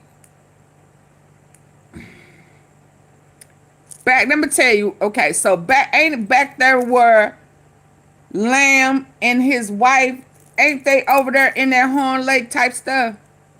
Didn't he take us through Horn Lake because we're the house? Yes, indeed. Yes, indeed. He had that on that map. And where the van was found was back there in a back there by a shed, back there not far from where Lamb and his wife had that house in Horn Lake, or near Horn Lake.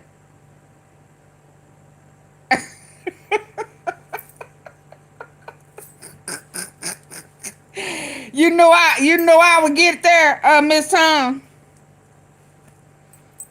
Lamb and his wife. That house. When he gave, okay, so let's try to go. Let's see if it's still up. God damn it. Let's go. For these phones fall out. Sure did. Okay. Okay. And I'm trying to remember something was going on with a lawman or something about a Williams. I just don't remember. Now that's taking me. But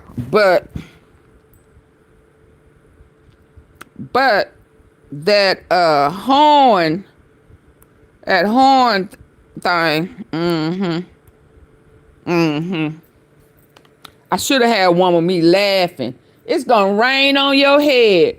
Okay, so now I can put these up and get back to a real. Oh, how much? Oh, I ain't got but a dang dot. Let's go. Let's go. Let's go. I ain't been over here in a minute. Let's go. I'm here now, though. Let's go. Justice for Adolph. I still hope he got his page up. Can I say something? Sure you can. It's about another channel. Because I get tired of getting mad, but he was close.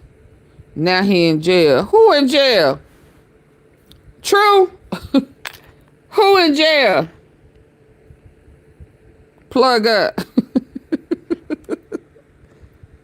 Flipper man. Trey Day.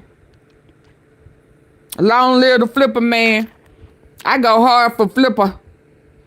I'll go hard in the paint for Flipper. I get in my feelings. Let's go. You Nolans, you talking about True?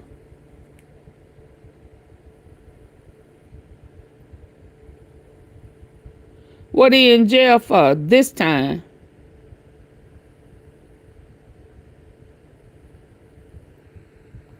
Who? He close. But he was close. Let me read this again. Can I say something? It's about another channel. Oh, you talking about he was close. You talking about that man that was cussing y'all out and y'all was supporting all the time and he in there for battering women? Now she said it wasn't true. So is it the one that don't say it too loud, cause baby, he did not like me. You talking about? Let me see. No name.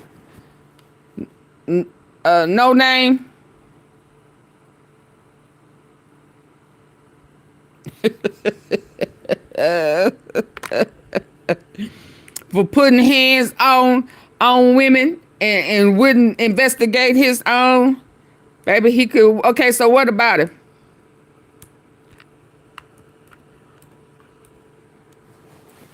What about him? Bet not who. No name. No nad.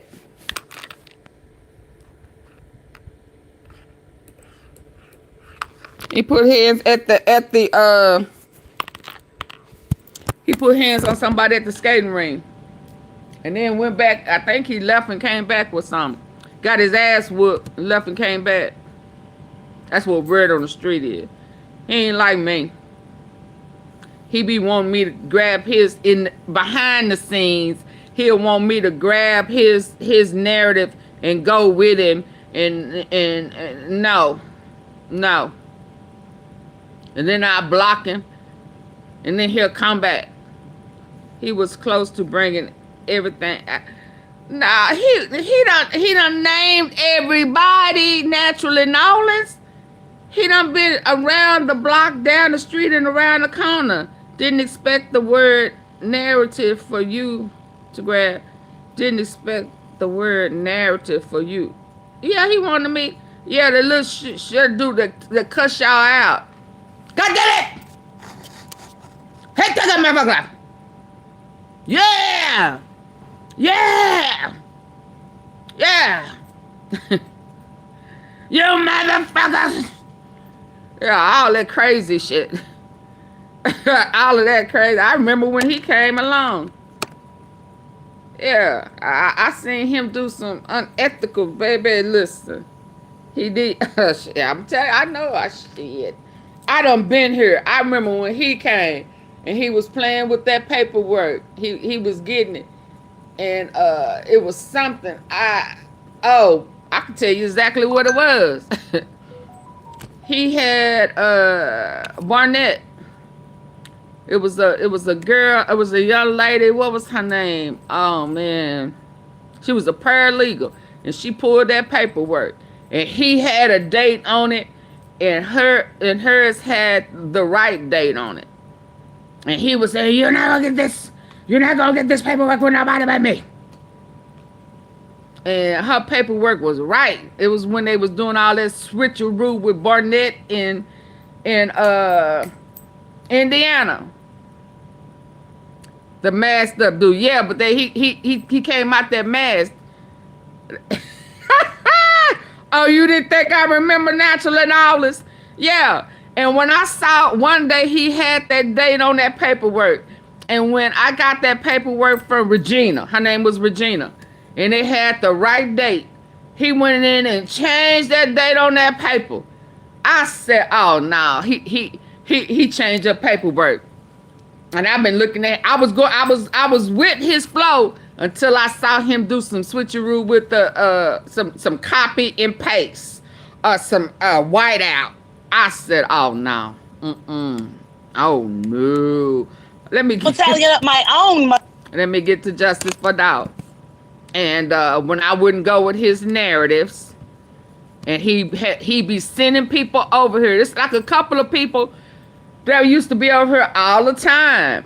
They were diehard, oh boy, and they would be trying to feed me narratives, and I wouldn't take it. That's why I'd be like, stop bringing me other people's narratives over. Y'all don't remember me having to constantly tell some people, stop bringing those narratives over here. I know exactly where you got it from. I know who you talking about. He wasn't close. He was all over the place with that stuff. He wasn't consistent about. Yeah, okay. Okay. What is this? Hello. Hernandez Govan, Federal Corporation Papers released and analyzed.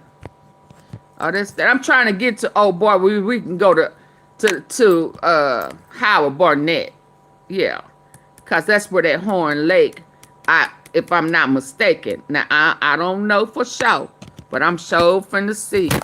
Hold on. If that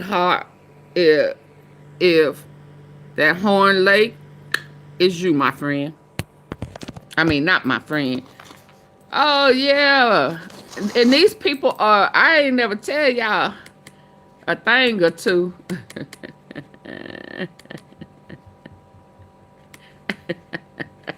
These people are a trip, baby. Did I tell y'all I got a cease and desist before?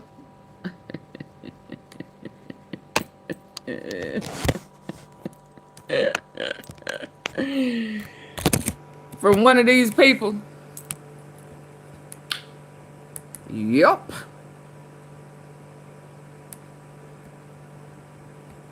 I'm trying. Where is it? I know oh boy had 2 pages, but where is Howard Barnett? JD mixing up some serious medicine. 13 days. 12 days. Let me see if it's this other page. Yep. Now what was you gonna, oh yeah, you say he was close. I didn't ever hear him really say nothing about Quet. Did he talk about Quet? Other than in the beginning when Fabo bought him, but Fabo said I knew he intentionally fed him some wrong information on purpose, but he was the first one that brought up Quet. Where is, did he take it down? Let me go to Howard Barnett.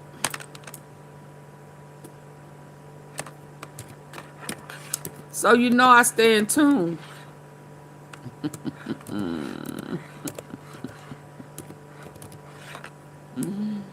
I remember all of that. Okay, let's see. Let's see. There go Howard. Over 600,000 people go missing in the United States. No, but that ain't. Hold on. Yep, naturally, New Orleans. I stay in tune with it. What happened to?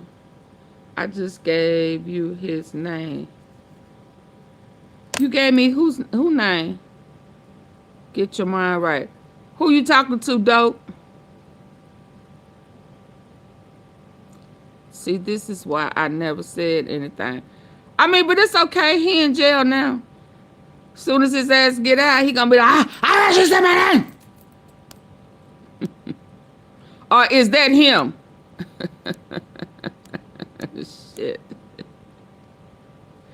The rat sister was on the channel.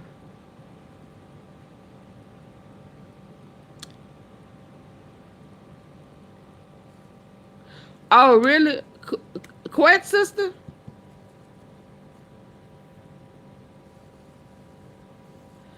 Okay, look, you talking about Quet sister?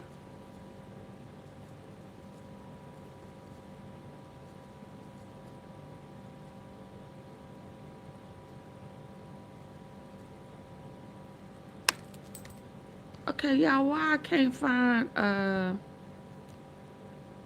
what she say? Now I know what trial was that? He was trying to cover it while he was locked up. I do remember that. Oh, Quet trial. He was covering Quet trial while he was locked up, right? I saw that. I mean, I didn't watch him, but I did see he got active. Okay, Justice. Okay, okay. Let's see. Let's see if it's on this one. This is what the family calls a solar eclipse. Except instead of the moon covering the sun, at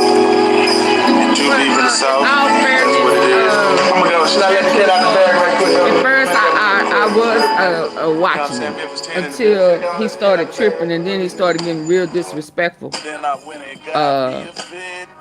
And then off the chain with it. And then he tried to call me out a couple of times, and he wanted me to lip fight with him, and I ain't finna fight with no man. I'm just gonna hurt your feelings and go on. And he can cuss me out all day. I ain't gonna go over there. I ain't gonna listen to it. But he got on that network thing. He kind of got on that shared narrative, and I guess that's okay. I mean, I could do that too, and I can make a whole bunch of money if I got on shared narratives. But I can't go along with stuff that I know ain't true. I don't want to do that, because that's still like lying to me, and I don't want to give people misinformation just to be everybody all saying the same thing to keep it in the algorithm. I get the concept. I even understand the money. You know, that's why sometimes I be irritated, because I could go along with all of that foolishness, but it don't mean it's true. And once I know it ain't true, I can't do that. I can't do that. And I just I'm gonna be honest, I just kind of felt not obligated, but once I got into it, and I didn't want to do that to Dolph family, to paper route. I just know I did not want to do that. Not even for the money. And that's the God's honest truth. So when I be fussing and saying, I can go back to upload. I mean, I can go back to upload. I mean, But nah, you know, so that's why I had to stop following a lot of people. And that's why when I be fussing about don't bring me nobody's narratives of what goes on their page, because I know some behind the scenes stuff about that narratives, you know. Everybody be talking about the same thing. And no. Yeah, I didn't want to do that to the family. And I ain't want to do that to y'all. I work hard for the truth. Let me get to this. It's spinning. I want to get to where he's showing them houses. Oh, here we go. Right here. Why is he showing Tamara stuff? I'm going to show it to y'all. It's spinning. Germantown. Let me get it up.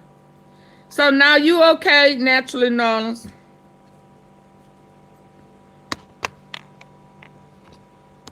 We can laugh about it now. Listen, we done been through some things. For Dolph. Now who was she? Kayla. Oh, that's old boy, that's straight drop baby mama. His little girl big. I saw her too. Still don't know their dad. Hasn't been seen or heard from since Tuesday night. That's when he called his girlfriend around 10 to let her know he was stopping by his cousin's place. But he never made it home, and calls to his cell phone went unanswered. He didn't answer, but his phone was ringing. He just never answered. Hunter and Barnett Yeah. You know exactly what happened to Howard. Check out Rick Kayla. That girl is about to start laughing and smiling how sick she is. Fake ass statement. We know that shit straight cop did, and she knew about Turner on even more. Never trust AB. Preach. Still don't know their dad. Hasn't been seen or heard from since Tuesday night. That's when he called his girlfriend around 10 to let her know he was stopping by his cousin's place. But he never made it home, and calls to his cell phone went unanswered. He didn't answer. Wow. So Rick Kayla was the last person to speak to Howard, and only one to know his specific whereabouts aside his cousin. So she either was fucking on Justin when Howard called, and he went to handle the business with his Trollia Mafia homeboys. Or if he was still locked up about to get released, he put them to do it, so he would have an alibi. More on that in a second. Remember this. First week of February 2017. Rick Kayla admitted to the investigators that she was secretly dating Straight Cop. Hunter and Barnett are supposed to celebrate their 1-year anniversary next month. I just miss him. Girl, you are a straight Pinocchio. Did you all hear it? Howard and Rick Kayla had 1-year anniversary only few days after he disappeared. So they would have started dating June-July 2016 until July 2017. So what you doing February of 2017, as soon as Howard gets locked up, you riding with your lover, being his getaway driver and snitching on paperwork. Straight Cop is such a little officer of law that even his girl gotta be a rat. What an anniversary gift by Rick Kayla.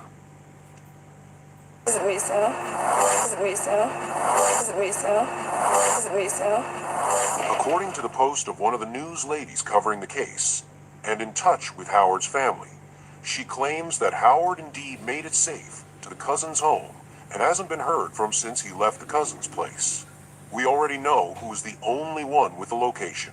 Girl in the middle of the love triangle between two new crew members, constantly competing and arguing on the phone. Not to mention, she was already cool with the entire Trollia Mafia and even Shondale Barnett. All she had to do is pass on location to Justin or his homeboys. We will cover Shondale at the end and show you in a second how Straight Cop and Trollia Mafia showed on tape what they did to poor Howard.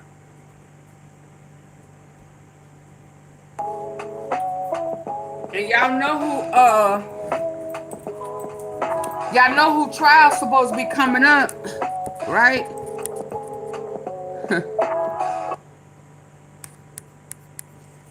This was the route that Howard was taking to his cousin's house while he was on the phone with Rick Kayla. If he spent up to an hour, there is more than enough time for Trollia Mafia to arrange to wait for him outside that house. Rick Kayla would know the exact address of Howard's cousin's house.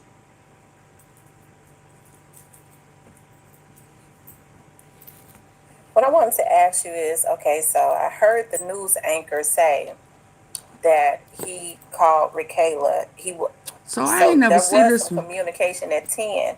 Did your cousin say that he or she had spoken to him and he or she said that he was coming to their home as Rikayla said? I don't even know what cousin she talking about. Oh. Like we don't know like what cousin she was talking about.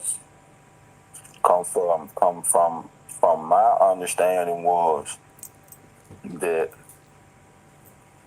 it was a friend of the family that he stopped by, and after that wasn't nothing else about that. What cousin she talking about? Hey, G friends. I promise you, I don't know who she talking about. Because if y'all know who case, whatever cousin she talking about, let me listen. That's our family. That cousin would have been came out and said, "Hey, he probably been coming to see me. He probably been coming over here. However, that topic didn't come up." Okay, so that topic never even came up, and MPD didn't even try and verify that. No. From me and my mother understanding and my family understanding, like I said, they talked to her. They talked to Rikayla. I wonder. And they talked to the one that the play family member that was in the last known contact. They talked to him. But it wasn't no cousin. It wasn't none of that. And the family member, the play family member that she was talking about, there was an X out. There was a negative on that situation there. So to me, she's just it's a like, liar. my opinion, like I said, I ain't no police officer. She was trying to get herself out the hot seat to put it on somebody else. If it makes some type of sense. But it wasn't no other cousin, no other family member that.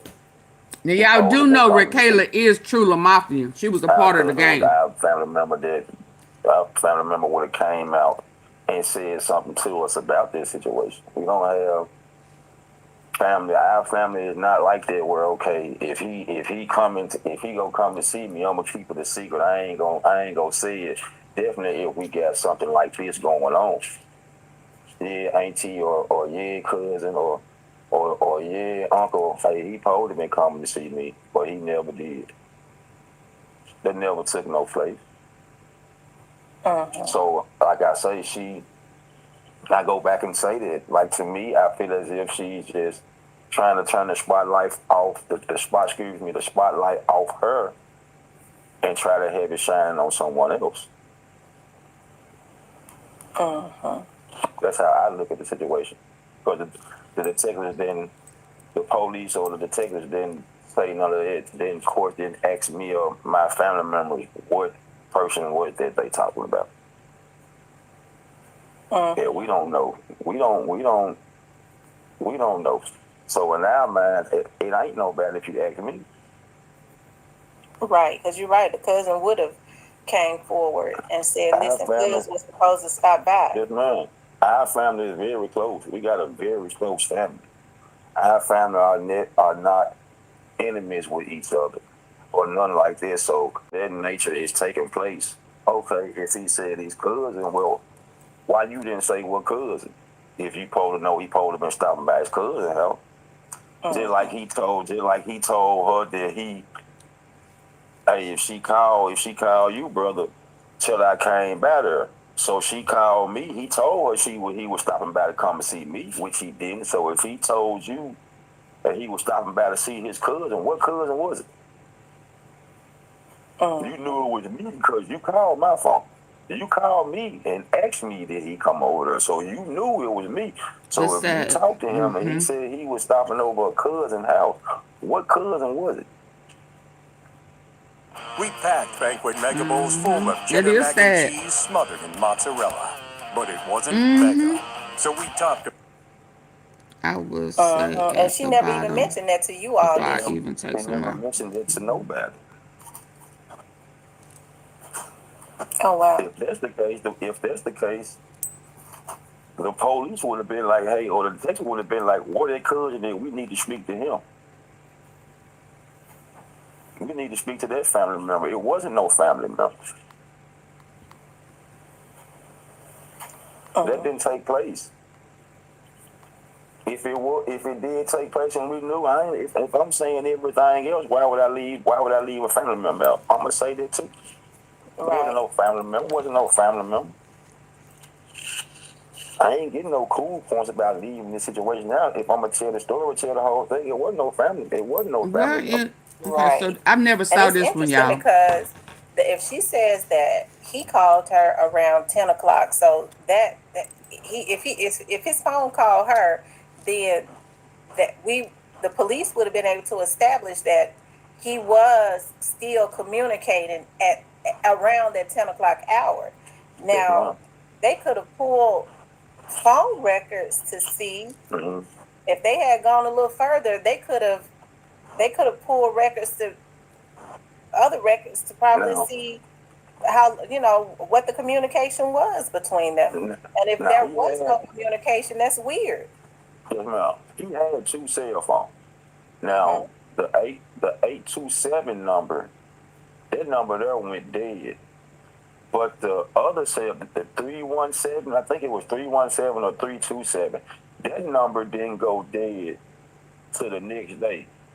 And I'm assuming that number went dead because everybody was calling on their phone. That's what I'm assuming. I don't know that. But I know around about, give or take, between 8 and 9. I'm gonna say that I can be close to 8. I can be close to 9. That's why I'm using both of them time frames. The 827 number went dead, but the other phone didn't go dead to the next day.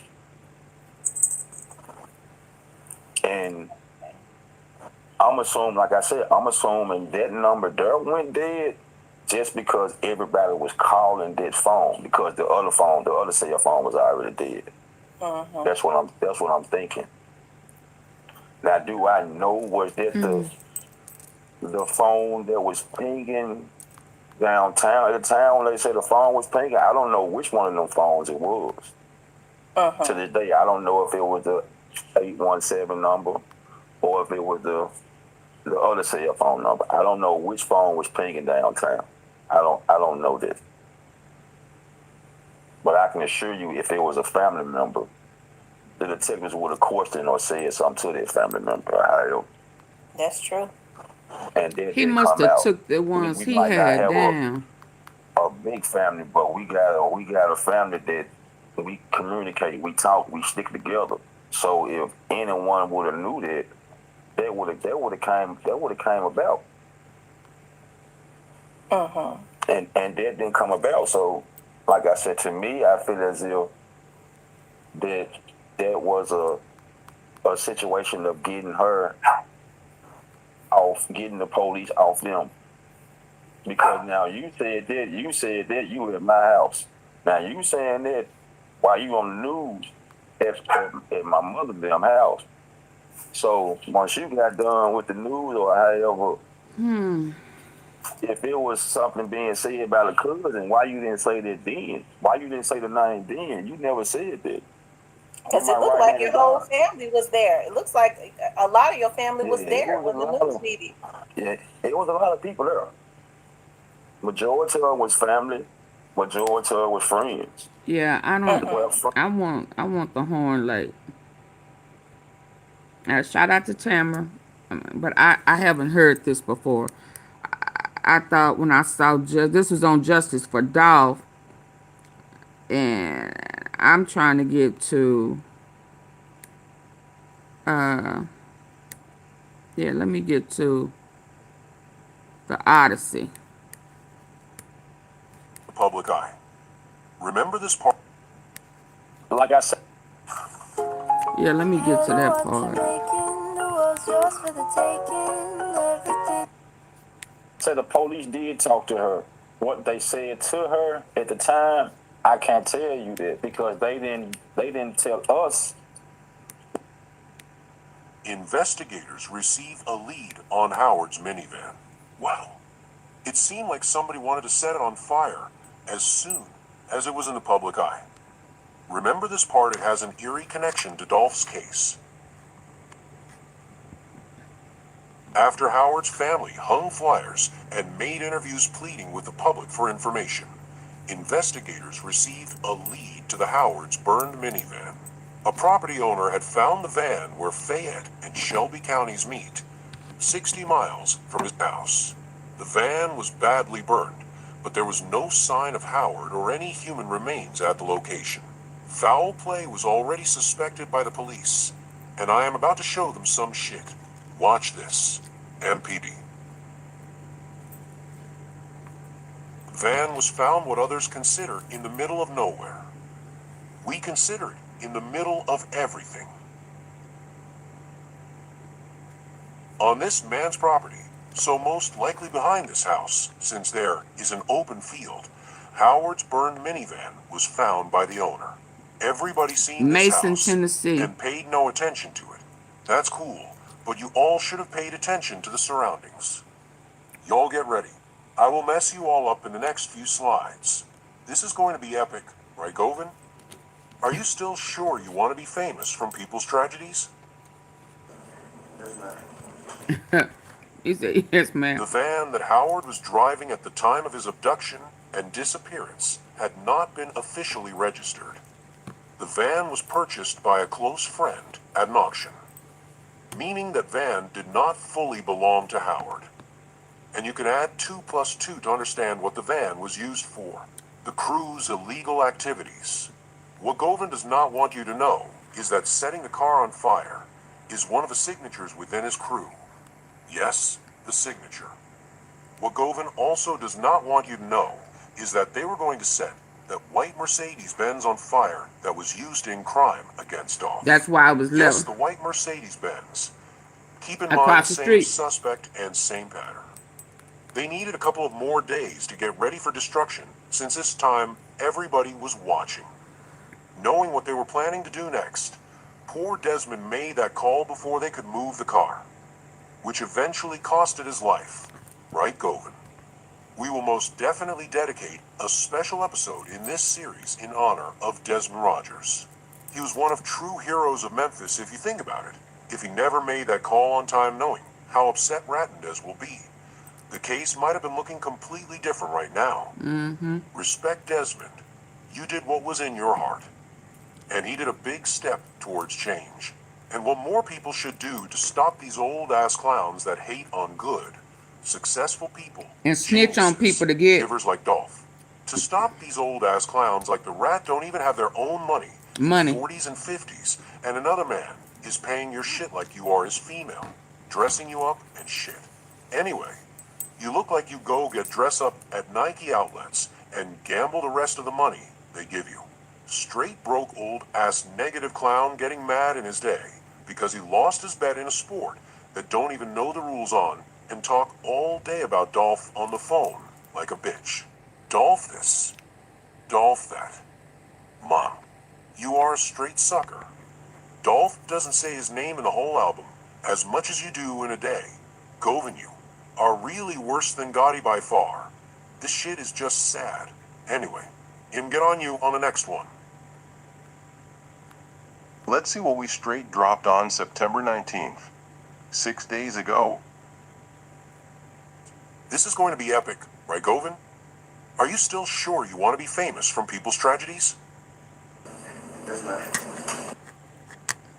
The van that Howard was driving at the time of his abduction and disappearance had not been officially registered.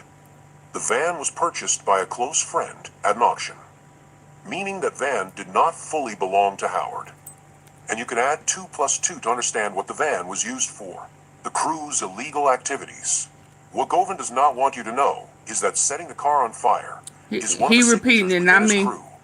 Yes, the signature. What Govan also does not want you to know is that they were going to set that white Mercedes-Benz on fire that was used in crime against Dolph. Yes, All I'm Mercedes-Benz. trying to hear is horns. Keep in mind, same suspect and same pattern. Horn Lake. They needed a couple of more days to get ready for destruction, since this time everybody was watching. Let's see what was said in the court by Cornelius on September 23rd, 2 days ago. So when you and Justin the expedition. People, for what you did, we got your and Howard's back today. Rest in peace, Howard. And of course, our dear Dolph. Let me show them another one in all your honor. They can't hide anymore. Who remembers this address from the first episode? Correct. That is the last smoke shop's registered address and every rapper's favorite uncle's address. His wife, Lakeisha Anthony, is also registered on that address. That makes sense, right? So what would happen if I click on her name to see where they previously lived? Mason, Tennessee. Seem like she has been there since 1997. Her family is Heron, and there are quite few of them associated with that address. Could Don Heavy be related to her too? Anyway, this address is in Mason, Tennessee. The first thing that came to my mind when I saw this page is Howard's minivan. Now, That location is not in dense populated area, and something told me to immediately Fayette go County was and Fayette check the County distance mentioned between her today? house and his burned minivan. On Google Maps, you can check the distance. Only 5 minutes away. Wow, remember how Howard's van was missing for 6 days, and as soon as they put City Watch out, the next day or the day after, the van just pops up right here, by coincidence. Yeah, right. Somebody knows about this area and where to drop it off. The same with a white Mercedes. Do you see the pattern here now? It's always at straight cop house or trap house until the public starts looking for it. Then, in a day or two, the vehicle is found torched. Oh, Michaela? Oh, yeah. From the satellite point of view, you can see even better how close these two locations are. Oh, yeah, We could Michaela. say two fields between She that are truly. divided by a streamline. Hey, Joe Howard's Babs. van was found on the bottom location. Hey, From Wise aerial Witty. view, you can kind of tell the property lines. It seems like the car was found on the brown square or by the streamline Hi, or in the Gregory. green area north from it. Howard car could have also been kept at her house those 6 days, and at night they drove the car a few minutes to the first farmer, torched the car. So after many years of running a big box store, I knew two things. One, I love retail. Two, I'm ready for more. So I started looking at Horn Lake. And left. This makes me think that if I would make a guess where they left Howard was in the almost opposite direction of the minivan. If I was police, I would look here first. Look at where they found phone, right by Straight Cop's house. This is the distance with, and without going around following the roads.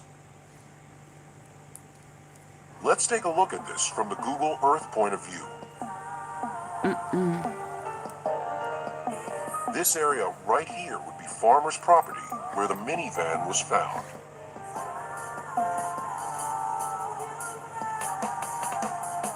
The minivan was probably found somewhere out here, because if they torched the car by his house, he would have called the fire department.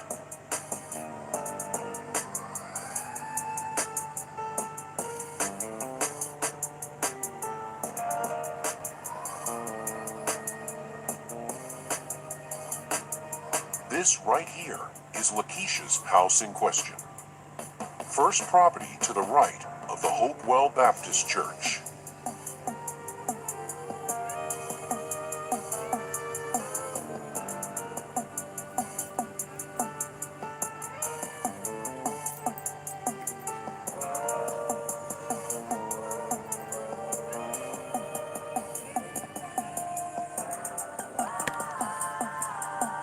Now, it only gets better from here. This is includes a large shed on the But property he with metal sheet type of doors. If you use Street View, you'll be able to see a variety of I'm out all of juice kinds of shower. cars through time in this area here. So it would not be unusual to have Howard's car stashed there those first 6 days. Very, very close to Darryl. Yeah, I'm out of juice shower. I gotta get some juice. I may come back. Is real crazy, which would qualify him to do some wild stuff to Howard. This is a picture from June 2021 after Darryl, D'Angelo, Justin, and TZ just came back from a Miami trip. Miami. They were taking picture inside and outside Mim's family apartment. We will show you all that. Miami Don't go and digging. Mims Sit tonight. back and relax because Justice Fordolph wants people to get the full story the first time without goofy breaking news. Don't even talk about it until I get to Miami trip and I got so Did much we hear Miami materials tonight? on that one. Anyway, we were very, very close to Didn't we Darryl not hear and Miami? his brother D'Angelo. D'Angelo is real crazy, which would qualify him to do some wild stuff to Howard. This is a picture from June 2021 after Darryl, D'Angelo, Yes, we did. Justin, and TZ just came back from a Miami They said trip something about where they were them taking drugs. picture inside and outside Yeah, it Mim's said family apartment. they We will did show say you all Miami. that. Don't go digging. Sit back and relax because Justice Fordolph wants people to get the full story the first time without on the social media under posts that are searching for Howard. This one particularly stood out to me. As soon as I finished conversation with somebody close to Howard I'm just and was trying told to about Horn royalty Lake, taxes, I go to continue the next part of the video Texas. and go. Yes, ma'am. Wow. And I'm just trying to understand where Horn Lake comes in. Yeah, they said Memphis and Miami because I said, oh boy, was in Miami as well. He was on when he was supposed to be on house arrest.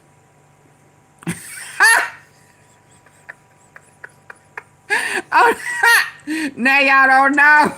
Now, I could be covering this forever, but we have to keep on moving. Let's take a closer look at who was looking for Howard and who knew Howard personally. Actually, let's start from here. This was one of the comments left on the social media under posts that are searching for Howard. This Yeah, one that was in particularly stood Miami. out to me. As soon as I finished conversation When with somebody that close to Howard his and was told about royalty coffee taxes, said that I you go to have been continue the out of next part of the town, video you've been in and go to the Miami. post to screenshot them, and first thing I Yeah, see he is was this. hiding out in Miami. I more or less agree with the post. This person claims that everyone who works at royalty taxes disappeared all of a sudden, and nobody knows anything about Howard. Collective amnesia. Wow. What is really going on in this case? These are all people tied to our protagonist, Quet, from the series Quet Diaries. Besides the news stun on the day, for with exception of his family, mother, and sister, of course, this person witnesses that nobody even made a t-shirt. Rick Kalish sure did all she Here, did let was me jump see. on Howard's alleged killer thing. What is the And made guy's bacon. name that? Wait till you see when. Anyway, this person says that hate is real and that his family needs Howard or at least closure. Somebody name was William. Okay, let's continue from where we left off. We are looking into the people who were looking for Howard.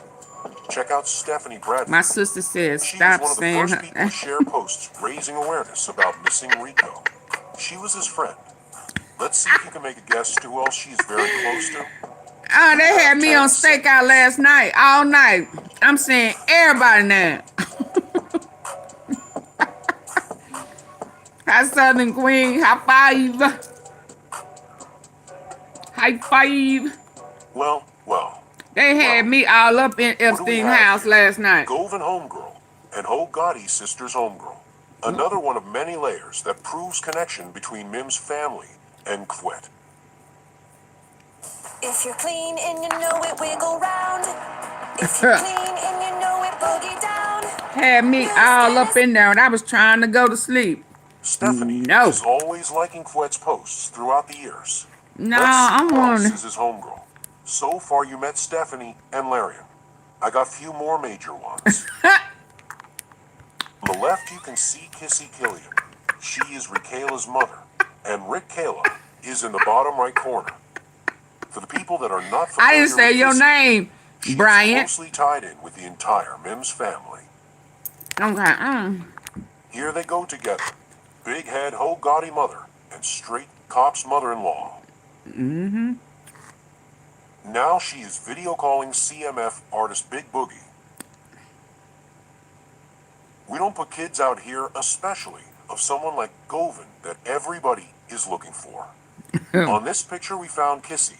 Kissy is very close to Did Govin. either one of y'all go Here back into is that just house to one get that safe screenshot to last confirm night? what I found out. Well, actually, everybody knows, and it's just logical that she's down with Tasha, Kamisha, Mim's family, and so on. She is in itself another layer that connects Straight Cop to CMF. I told you Govin already plugged these two sides, Keisha. CMF and Trullia Mafia. I need to years look ago. up Robert Mims. Here we go again. Every rapper's favorite mother-in-law. She was so used to seeing Howard every day, now begging for someone to tell his family, or her, or the police. She is praying that he comes back home alive and well. 3 days after already sending all these farewells, calling him his son, crying and not eating or sleeping. Pray for Howard and all that. The question I have is how come all that energy suddenly stopped, not really remembering your son anymore? Or better say ever since. Well, if you are begging for answers, your new son, not son-in-law, Straight Cop, and for sure his OG and a manager. Fwet, who have to okay that. They have all the details for you. Everybody knows Straight Cop was your personal preference for Rick Kayla, and mothers know everything. You knew she was dating them both at the same time. You could have maybe prevented the conflict to escalate the way it did. Here are some pictures of Howard and Kissy together.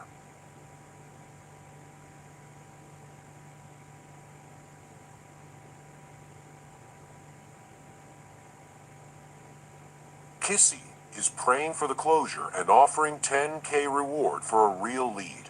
I can take you up on it, Kissy. This is not some bullshit I put together online. Oh no, no, no, no, no. I spoke to some people that know what happened. I am using all this information to support what I was shown and told by people close to Govin. You can drop a comment when you're ready to keep your part of the agreement. If I was right where they buried him, I need bonuses too, Kissy. And I agree since MPD isn't doing You have anything I have to. Well, that's what you said. You prayed to God to touch you have someone my on sister with and her let them come head hurting. forward on any information. Didn't I just do that? Well, unfortunately, your favorite son-in-law is behind it. It will not be what you want to hear. And Quet issued a green light on Howard. Where do I send you my payment details now? You said someone knows something. Oh, they all do. And I do too. You are very welcome. Don't say anything else. Yes, Now ma'am. you said once you found out who her mother was, you was a little hesitant. Do you want to talk about why you was hesitant, or you don't have to if you don't want to? I won't put the name, but I can say it, you know? Okay, okay. Her mother, we went to science school together, we went to Sherfield High School together, you know? And the crowd that her mother was hanging with was the crowd known to set people up and rob them. Type stuff. So, you know, that's when I found out that there was her daughter. You know, I'm not saying that she's just like her mother, I'm not saying that, but Oh, yeah, like mama, like daughter. I was telling my brother, hey, be careful with this situation. Because like I said, my brother had got locked up in 96, 97, my brother got locked up, and he didn't come back home until 08, 09, 2008, 09. So he didn't know of her mother like I knew of her mother. So when I found out who she was, when she came over to my mother's house, when I found out who she was, I went like, hey, just be careful. Not saying that at the time, not knowing it, not saying it, but I'm just giving him a background of this person because I know the person. If it makes sense. But she was one of those type of people though. She would set people up. I've been thinking a lot about space lately, specifically this space out back, and how I can turn it from this. Okay. She would set people up for other for guys. Yes, ma'am. Okay. To get All to right. get robbed. Yes, ma'am. To get robbed. Okay. Yes, ma'am. Because I went to school with her mom, and I know about her mom, and I know the certain group of people and folks that her mom hung around. So I would kind of, when I found out who her mother was, I would kind of hesitate about the situation, as far as her and my brother talking, Now, being together or what. did we hear Greenville? Didn't Greenville come up? Didn't they mention Greenville? I guess Mississippi.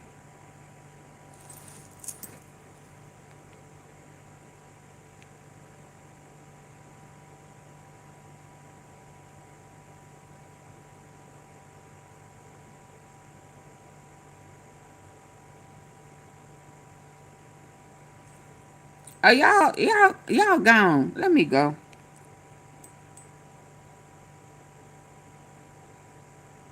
I'm sad to notify you guys that my mom, Greenville man sentence. Y'all can't hear. Okay, I'm finna go, y'all.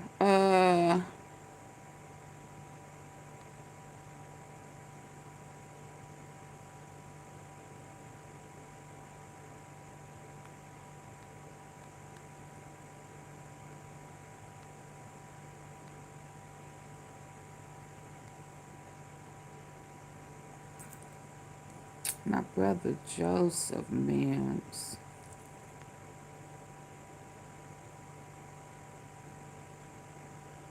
Robert Mims.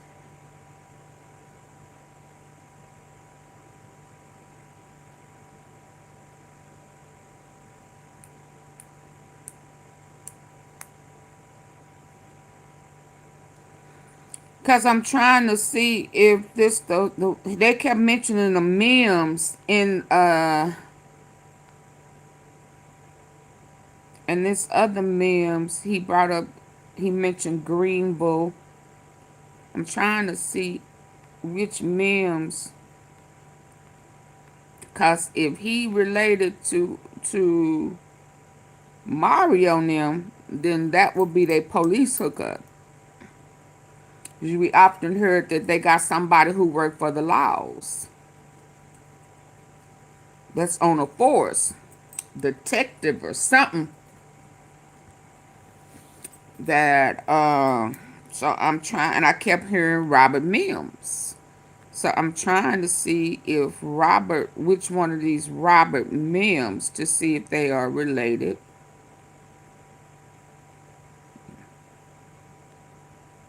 to Yo Gotti. So let me go do some research. I'm finna go. Bye, y'all. I gotta go. I got my my research hat on. I'm what time is 10:30? I don't know. Stay tuned.